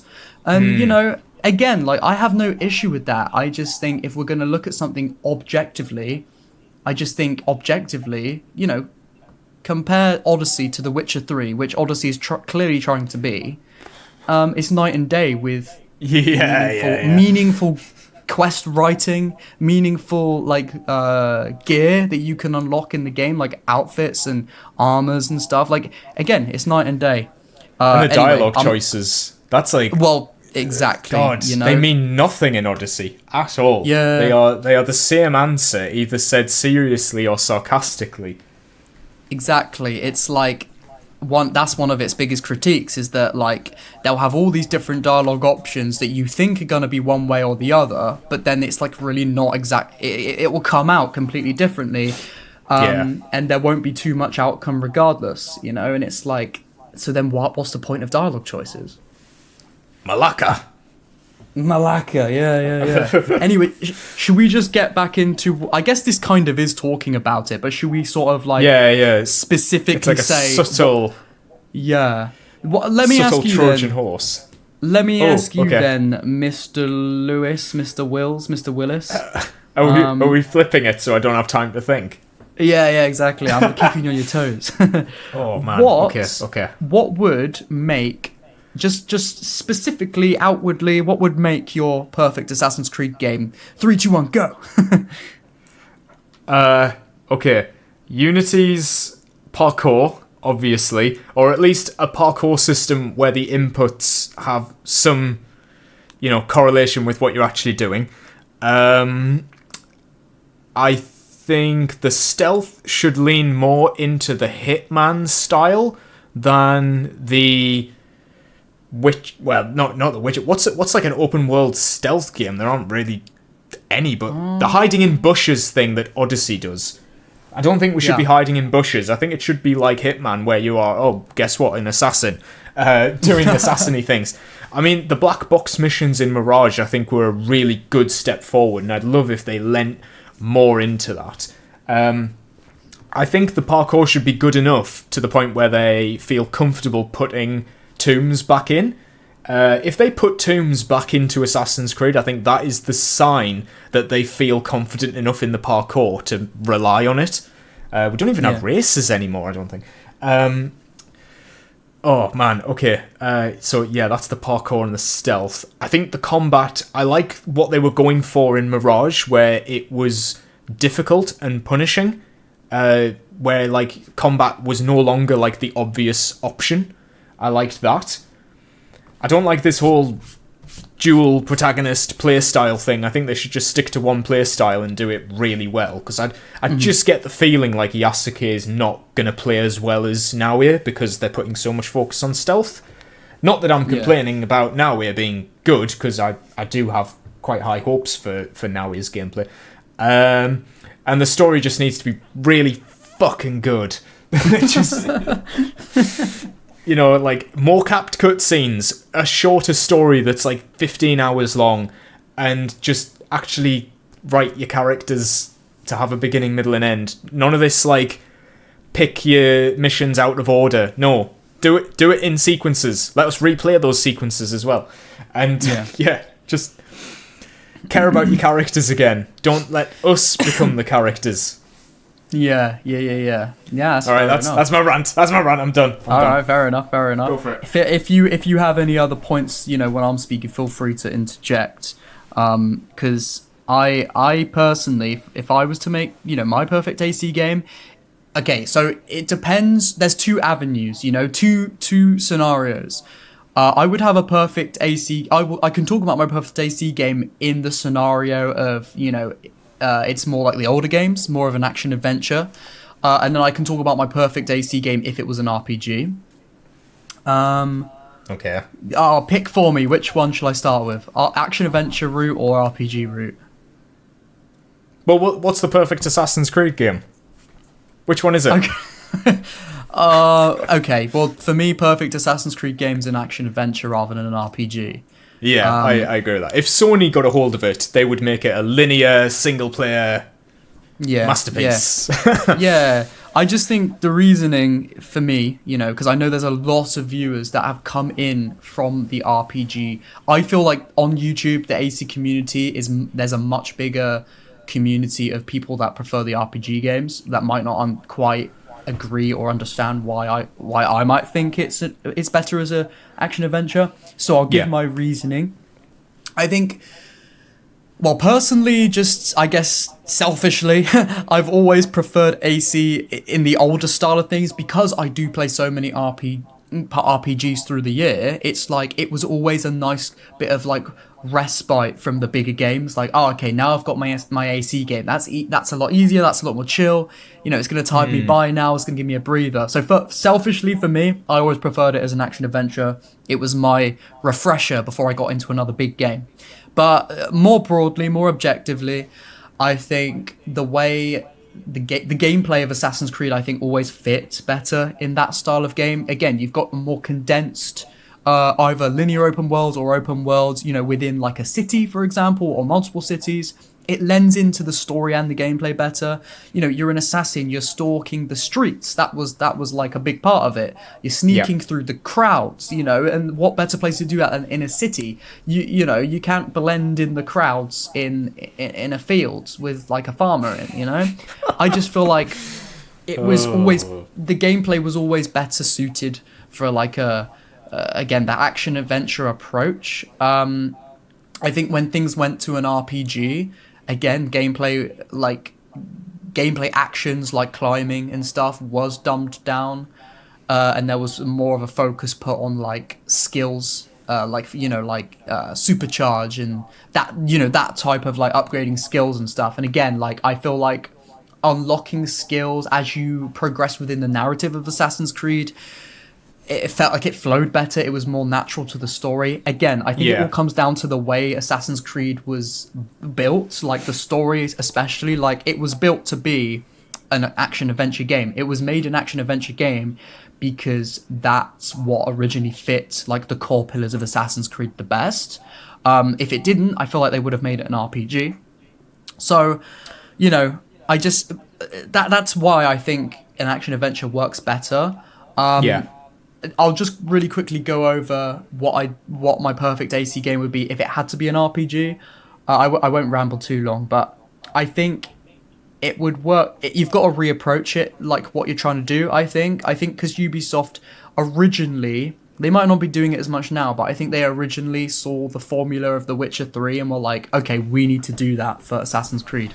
Then Origins comes out, and look, Origins by no means is a bad game. I like Origins, but I think that I like its story, and I like its characters, and I like parts of his world. But I just think that sort of RPG Assassin's Creed format, if you want to call it that, I just don't think it works for Assassin's Creed, and I think that's why Odyssey was so different, because they were like, look, we want to do something that's going to work better for this type of format. So they just they went off and did Odyssey. Yeah, just to pause a second there. Yeah. The one thing I will give props to Odyssey for is that, like, it did succeed. The gameplay was better than Origins. The actual gameplay, I think, was a big step up. Like, when I went from Odyssey's combat back to Origins felt, like, outdated and, like, kind of badly designed compared to Odyssey. I am actually quite a fan of the abilities system. I just wish they were ergonomically like earned through gameplay. Like you learn how to do the Spartan kick from your mentor or whatever, and then you can do it. But I do think the combat and the gameplay of Odyssey, and especially the way it incorporates the RPG stuff, was done a lot better than Origins. Origins kind of feels like it's stuck in between being the old games and the new one, whereas Odyssey fully commits to being an RPG side of like a brand new sort of game. Yeah, That makes sense. Fair enough. Yeah, no, I know what you're saying. I feel like Origins was a little bit more grounded with what it used to do compared to what it was now doing, if that makes sense. Yeah. Still so felt I'll like an just- Assassin's Creed game. yeah, exactly. Yeah, so just to round off, with what I was saying about that is, I think it needs a reapproach. I think they need to look at, okay, like, what are the core pillars of this type of Assassin's Creed game we're trying to tell, and what's gonna work best for that. And if I had to say, I did say in my original video from a couple years ago that, like, the semi-linear open world of those BioWare style games could actually fit Assassin's Creed better for if it's going to be an RPG. Like I was saying with Baldur's Gate. I'm not saying it should be turn-based or anything like that. I don't think it should be. I think it should be sort of still, real-time action, that sort of thing. But I just think of the format of the open world of those BioWare games, and I'm not talking about the new Dragon Age, but I'm talking about, classic BioWare, Baldur's Gate 3. I just think because Assassin's Creed stories, I think, are better told in a linear fashion, condensing that open world down a little bit and making it... I just think that would be able to tell an AC story much better than, like, just a big sprawling expanse. We can already tell that a big sprawling expanse doesn't work for AC because they don't fill it with any AC stuff. They just fill it with random fetch quests, or they don't fill it with anything. So... Yeah, it does have me a bit worried for Shadows, because I feel like Shadows is another Odyssey more than another Valhalla. Oh, for sure. Yeah. Which In is terms good of news for some world, people, anyway. but yeah. I mean, I still don't understand how exploration is going to work.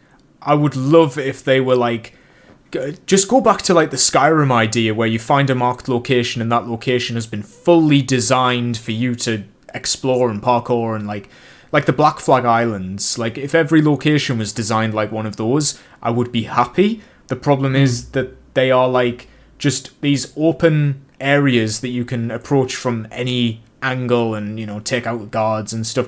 I think Valhalla had something going for it with like the puzzle solving. There was a lot of like tombs and puzzle solving kind of stuff in there. Yeah. But it was really boring and easy and just a bit of a waste of time. Yeah. I hope that Shadows has more of that. They kind of hinted that Naoya has like hidden paths that she can take. There was that scene in the I think it was in the one that didn't come out where she goes into a cave. That had me like sort of hopeful that we'll get basically assassin tombs, like actually designed linear sequences. Yeah. Oh, I hope so. Yeah, I think it's best when it's more handcrafted. Yeah, definitely. I mean, I'm thinking of like other third-person action-adventure games. Like I doubt a game like Uncharted or Tomb Raider would ever go to like an RPG format. Like I would rather Assassin's Creed lent more into like that style of game. I mean, like I say, I haven't played the new God of War, but I presume that's a similar sort of very linear structure where you just go through locations and stuff. But I mean, does Ghost of Tsushima do it well enough that you think Assassin's Creed could pull it off? Is that like proof of concept? You mean like having that more open-ended approach? Yeah. Yeah, I feel like, I don't know, because there's a lot of, like, the thing with Ghost of Tsushima is, yes, it's a very just it's just this big open space and you can go anywhere. But the thing is, like, I don't know, it's very focused also, you go from one place to the next and, you follow the way of, like, you don't have an in-game compass, you follow the wind. I don't know if you know this about the game. So I think I've seen a bit. Yeah, like the wind blows in the direction of your next like thing that you've got selected, and also side content in that game. It's done in such a way. I'd have to gather my thoughts properly to really explain it, but off the top of my head, like side content in that game is very like you'll have your like little side content with other characters, and all of that side stuff will lead into the main quest. And actually, that is something that I had. That's the note I wrote down earlier. Side. Oh content, yeah, I was gonna ask about that. Yeah, side content I think works best when it somehow leads in to the main mission, the main overall goal of the game, because then you've got a reason to do it. It could either add context to the world, you could meet a new character that might help you in the final fight, or it could just have a little bit of some subtext about something going on in the world. Like for an example, just really quick. Let's say, for an example, there's a Templar in a city in 80 Shadows that is taxing his citizens. And because he's taxing his citizens way too much, those citizens are starving. And that leans into his character, why you have to assassinate him. There might be more to it. But then, before you've assassinated him, you can see the effects in the world. Maybe like you can in Arca in AC1. Maybe there's a side quest that you randomly stumble into a house. You meet this woman. Her husband's sick. She needs you to go gather some herbs. Okay, quick and easy, sort of almost like a fetch quest. But he's sick because he can't eat. It lends into that main plot. I just think if you try and add something that embellishes the rest of the main world and everything like that, I think that's the best sort of side content. Yeah, I like that. That it kind of like enforces the kind of area that you're in, not just like a random fetch quest sort of thing.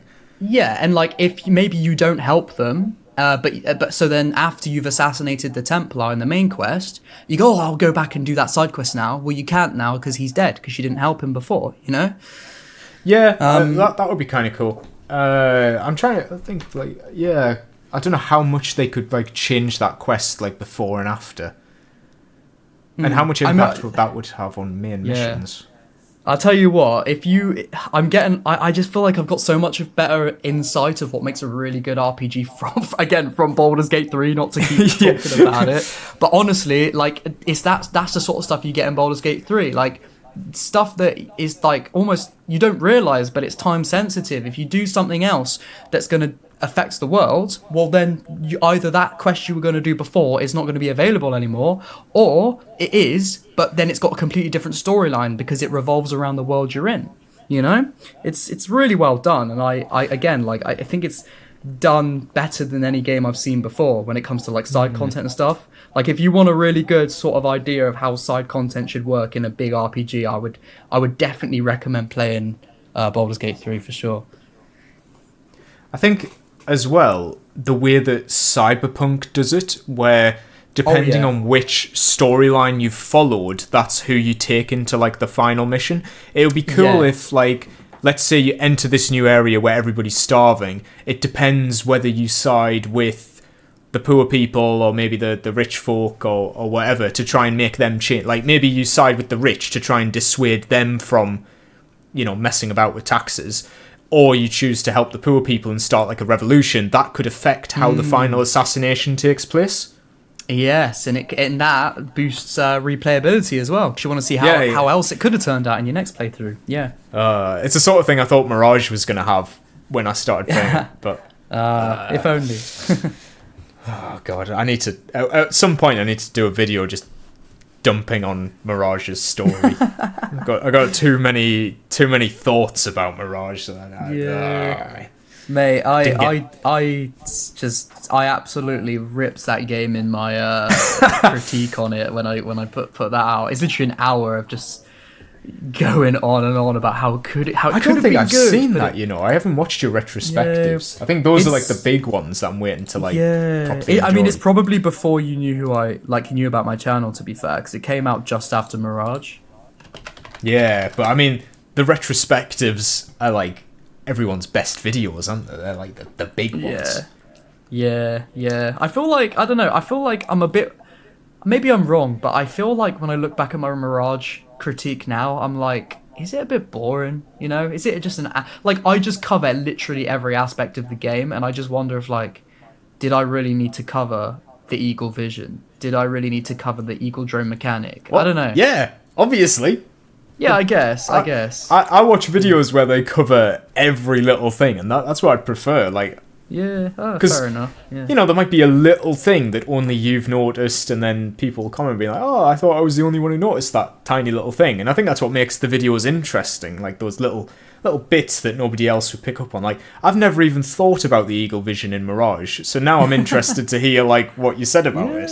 Yeah, fair enough. All right, that makes me feel a bit better about it, actually. Yeah, I was starting to doubt myself, like, oh, maybe it wasn't as good as I thought it was. But yeah, no, fair enough. Yeah, I mean, I definitely cover everything in that game. I'm skipping ahead here, but I was just thinking, we're missing the obvious, the modern day. Oh yeah, of course. So what? Damn. How would you incorporate the modern day into the story? Oh, I mean, I think. Do we get a cutscene at the beginning and the end, or do we get a bit more? I think if you're gonna have modern day in your game, you've got to commit to it. If you're not gonna commit to it, just don't have it in the game. You know, Mirage didn't need it. Syndicate Unity didn't need it. I think you know, again, Desmond's gone now, so establish a new character, but don't just get them to save the world again, because we've had that twice now with him and Layla. Have a new character and have a new approach, you know, and sort of, I think what Ubisoft need to do is they need to look at why modern day was in AC like 1 in the first place. Why did they do that?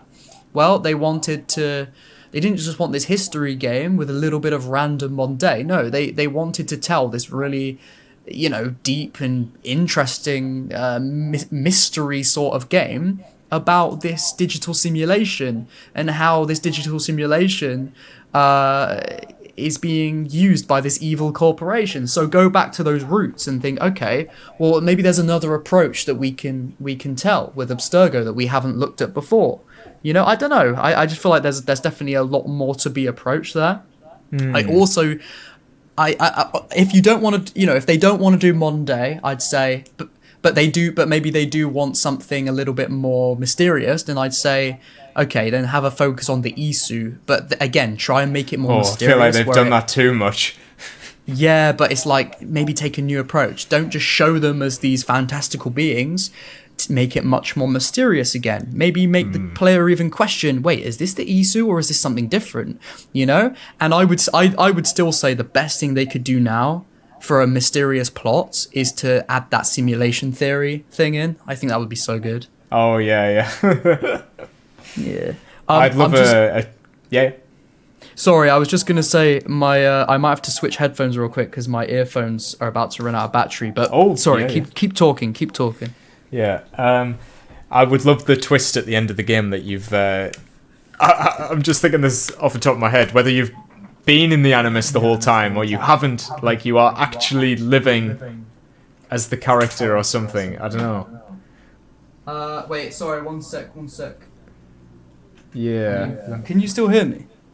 Yeah. Sound a bit different, okay, but sorry. I switched headphones, but you're blasting out on my speaker now. Sorry. Oh. Do you want me to shout? What the hell? Okay, wait. If you say something now. I don't know what's going on. You're coming out of my speakers. Oh, sorry about this. One sec. Sound. Sorry, I've just got to quickly switch my sound over my output because I put my big headphones on, but now they. I think it might be my Discord settings? Oh yeah, you'll have to change the output device. Yeah. My apologies. Voice and video. There we go. You have said much farther, but you have shown me nothing. Okay, we're all good now. Sorry, back to normal. Apologies. Cool. I was trying to formulate a really bad like twist ending where it's revealed like you have actually been the character in the Animus the whole time, or you're actually not in an Animus. Oh, what do you mean? I can't. I've got like I've got a semblance of an idea that I haven't quite got there yet. It's like okay, imagine you go through the entirety of Mirage, and then at the end they reveal like, I'm trying to think that like it wasn't Basim reliving the memories the whole time. It was actually Abstergo were like doing it, and Basim's been captured, and like yeah, big that would twist. be cool. That would be cool. Yeah. Like I would like some subversion on the typical, getting the animus thing. Yeah, or it could be something like at the end of the game, or not even at the end of the game, maybe somewhere near the beginning of the game, and it becomes part of the plot. You see the main character of the modern day, but they're not in an animus, they're just like having the bleeding effect or something. Yeah. And the bleeding effect is a massively like underused concept, I think. The idea that you become your ancestor, like your ancestor can become you, like a not like a possession, but like it's a cool concept. I don't think they've properly like leaned in. Yeah, I mean they touched upon it with Subject 16, with like they just put him in the animus way too much, and his personality started blending with his ancestors, and like he was literally seeing, he was seeing his ancestors' memories without even going in the animus, and it was all blending together. And you see hints of that with Desmond in like AC2 when he passes out, and then he sees you play as Altair, but you're not in the animus. And did you hear about the originally planned plot for Desmond? Okay. What I remember is the whole plot is that he collects the abilities of different ancestors, and then he does something. He becomes like a Superman. I don't know. Superman.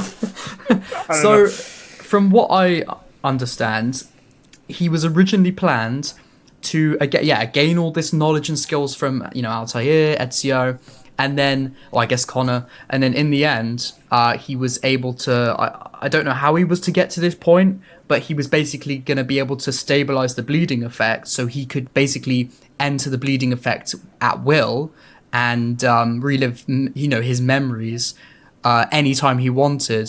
And I think it was going to weave in with like, I don't know, that's all I remember. And he wasn't going to die, and he was going to fight that way. I don't know. Was there a mention of bringing the past characters into the present? That's ringing a bell for me. But how would that work? Because they wouldn't really be in the present, would they? It would just be like a construct of like the memory. I'm sure I remember Nolan North saying something like Ezio or Altair would be able to inhabit Desmond's body, like he could switch between their personalities or something at will. Oh my god, that would. Do you know? Right? You know that movie with Jason Statham when he's got all those personalities? Yeah, it'd be like that. Oh god, I think that's it. I can't remember But my main thing with the modern day is however they use it, like just incorporate it into the past story. Don't make them two separate things that are happening at once. And I get the whole Indiana Jones Search for the Piece of Eden thing that they've been doing in like the Layla stuff and the Desmond stuff as well. But I just liked that, like, probably Revelations is the best example of it, where like what was happening to Ezio was also reflecting on how Desmond's journey was going. And that obviously culminates at the end. And I just think there's like a missed opportunity to make the modern day character part of the story instead of like this separate thing that we keep cutting back to. Exactly, Make them one in the same character. It's literally like... And another thing that the movie brings up... Can't believe I'm saying this. The movie... So in the deleted scenes, a lot of good stuff was cut out of the movie. And the director said he liked the idea that you're not controlled by your blood, and that's like the conflict of the movie, is whether your descendant dictates who you are in the present. Oh, okay, And I just thought, he's onto something. I don't know what, but there's something there that could be explored. Like maybe your ancestors are Templar, but you don't want to be. I mean, Desmond doesn't really reflect on that too much with Haytham. Like, imagine if you found out, like, oh yeah, I was a good guy, but my most recent descendant was a bad guy, so what does that make me? Yeah, to be fair, it would be a cool approach if, like, for example, there's your ancestor maybe goes. There's still parallels between, the descendant and the ancestor, but maybe the ancestor maybe goes the dark path and becomes a Templar, whereas the descendant has those exact same parallels but goes the other way and becomes an assassin and says, look, I'm gonna learn from this person's mistakes, but at the same time they're maybe making the same mistakes, or they're again paralleling each other, just branching out into different outcomes. I don't know, that could be cool. I don't know. Yeah, even I quite like what Liberation was going for, where it's like, we're going to show the player the good ending in order to make them become a Templar, to influence them. Yeah, exactly. What if they were seeing different memories from the true memories in order to influence them, and that was a big reveal at the end of the game, but better done than Liberation. Yeah, definitely better. Yeah, it was literally just 2 cutscenes, wasn't it, in Liberation? Yeah, just 2 different ones. If there was more to it, yeah, for sure. Maybe you, I don't know, you break into Abstergo, you try to search for the true outcome because you need that outcome to know where the next piece of Eden is, or... Yeah, I want to see... Right, I just thought of an idea. It's the end of Revelations. Ezio is giving his whole speech, oh, you've been a great guy, Desmond, I'm sure you're a great guy. What if they did that, but it was the inverse, where Desmond is actually the villain? Not Desmond, but the modern day character is the villain, but the ancestor has helped them to become the villain without realizing it? They still idolize this prophet or whatever that they've heard of. Yeah, that's interesting, because they could also use that plot point to show potential flaws in the creed or flaws in the Templar ideology, to maybe show that actually, they do have that same belief in what they want, just different motives of doing it. Like you said, maybe they relive the memories of their assassin ancestor, but it actually leads them to become a Templar because what they see in that assassin, again, is an ideology that they can align with and put onto their own belief. I don't know what I'm saying, but yeah, I guess think there's that would have been. What if? I can just imagine this fitting best with Mirage, actually, because. Wouldn't it be great to see how Basim used the assassins to get to where he is in the modern day? And, during the modern... Let's say Mirage had a modern day section where Basim is, using his naive younger self to manipulate him to do things in the past to help him in the present. I don't know. Throwing ideas out there. Yeah. A full circle sort of thing. I think that's the best way to incorporate the modern day, is to actually make it the puppeteer actually have influence over, or the other way around, the past could be influencing the way the modern day story pans out, instead of just sitting in a chair until the end. Yeah, I think as long as there's that connection between that bridge, between the ancestor and the descendant, that makes it impactful, unless there's that, then there's not really any need for a modern day plot, again, unless you're having that impact. Ezio says it best himself. He says, who am I to be so lucky to speak across generations? It's that connection. He talks to Desmond, it's that connection, and it all leads into pivotal moments in the past and in the future. They affect each other. Desmond affected Ezio's life before he was even born. Yeah. It's this shouldn't be possible, and that's what makes it cool. Exactly. It's mind fucking, but that's why it's so good. But we're probably gonna get an opening cutscene where Basim sits in a chair and goes, "I would like to go to Japan." Yeah, let me see the real truth. That'll just be the start of Shadows. I mean, the DNA is not going to work, is it? Because she plays 2 different characters this time. Not like an alternate version. It's not like 2 different Eivors or Alexios and Cassandra, where they just couldn't tell the gender of the baby. This is 2 full-on different characters that do not share blood whatsoever. So how are we playing as them? Well, how does the modern day enforce that? Yeah, well, they've already retconned the whole it needing to be your ancestor, haven't they? Because Layla with Bayek, Oh, yeah. But she's still, No, she's she not still related. found it. No, but she still went out and found the crypt and, like... Didn't she? She had the animus hooked up to the gravestone and stuff. Like, there was some... At least you got to go and collect the DNA first. Yeah. Maybe Basim's in Japan.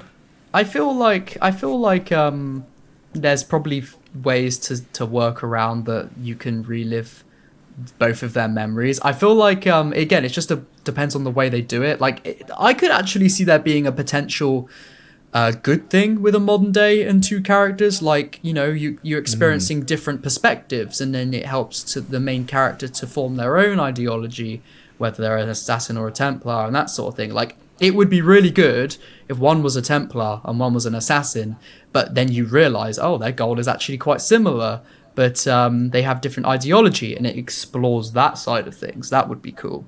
We've never really seen two different people, like, watch the same ancestor and then comment on it, like, differently.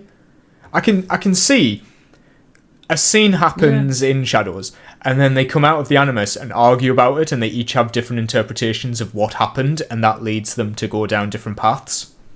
Because it's a memory, isn't it? Yeah, and memories can be like influenced, which we saw with like Abstergo. Like, Abstergo's tapping into one of their animuses, and it's actually been orchestrated all along. Yeah. All right, guys, that was our perfect Assassin's Creed game. That was the Wild Substance movie, and it was also the BAFTAs Gaming Awards. The BAFTA of Eden. Yeah, the BAFTA of Eden. What do you guys think? Let us know in the comments. What is your perfect Assassin's Creed game? We'd love to hear what you guys have to think. Also, give this video a like, give it some comments, give it some subscriptions, I guess. Any final words, Mr. Willis Makes Movies? Just again, to reiterate, Japanese woman warrior. Oh, yes. None of that A word around here. Alright, guys. I have nothing else to say, really. So, goodbye from me. Yeah. Subscribe, like, comment, and we'll see you next time. This is a Podyssey I will not soon forget.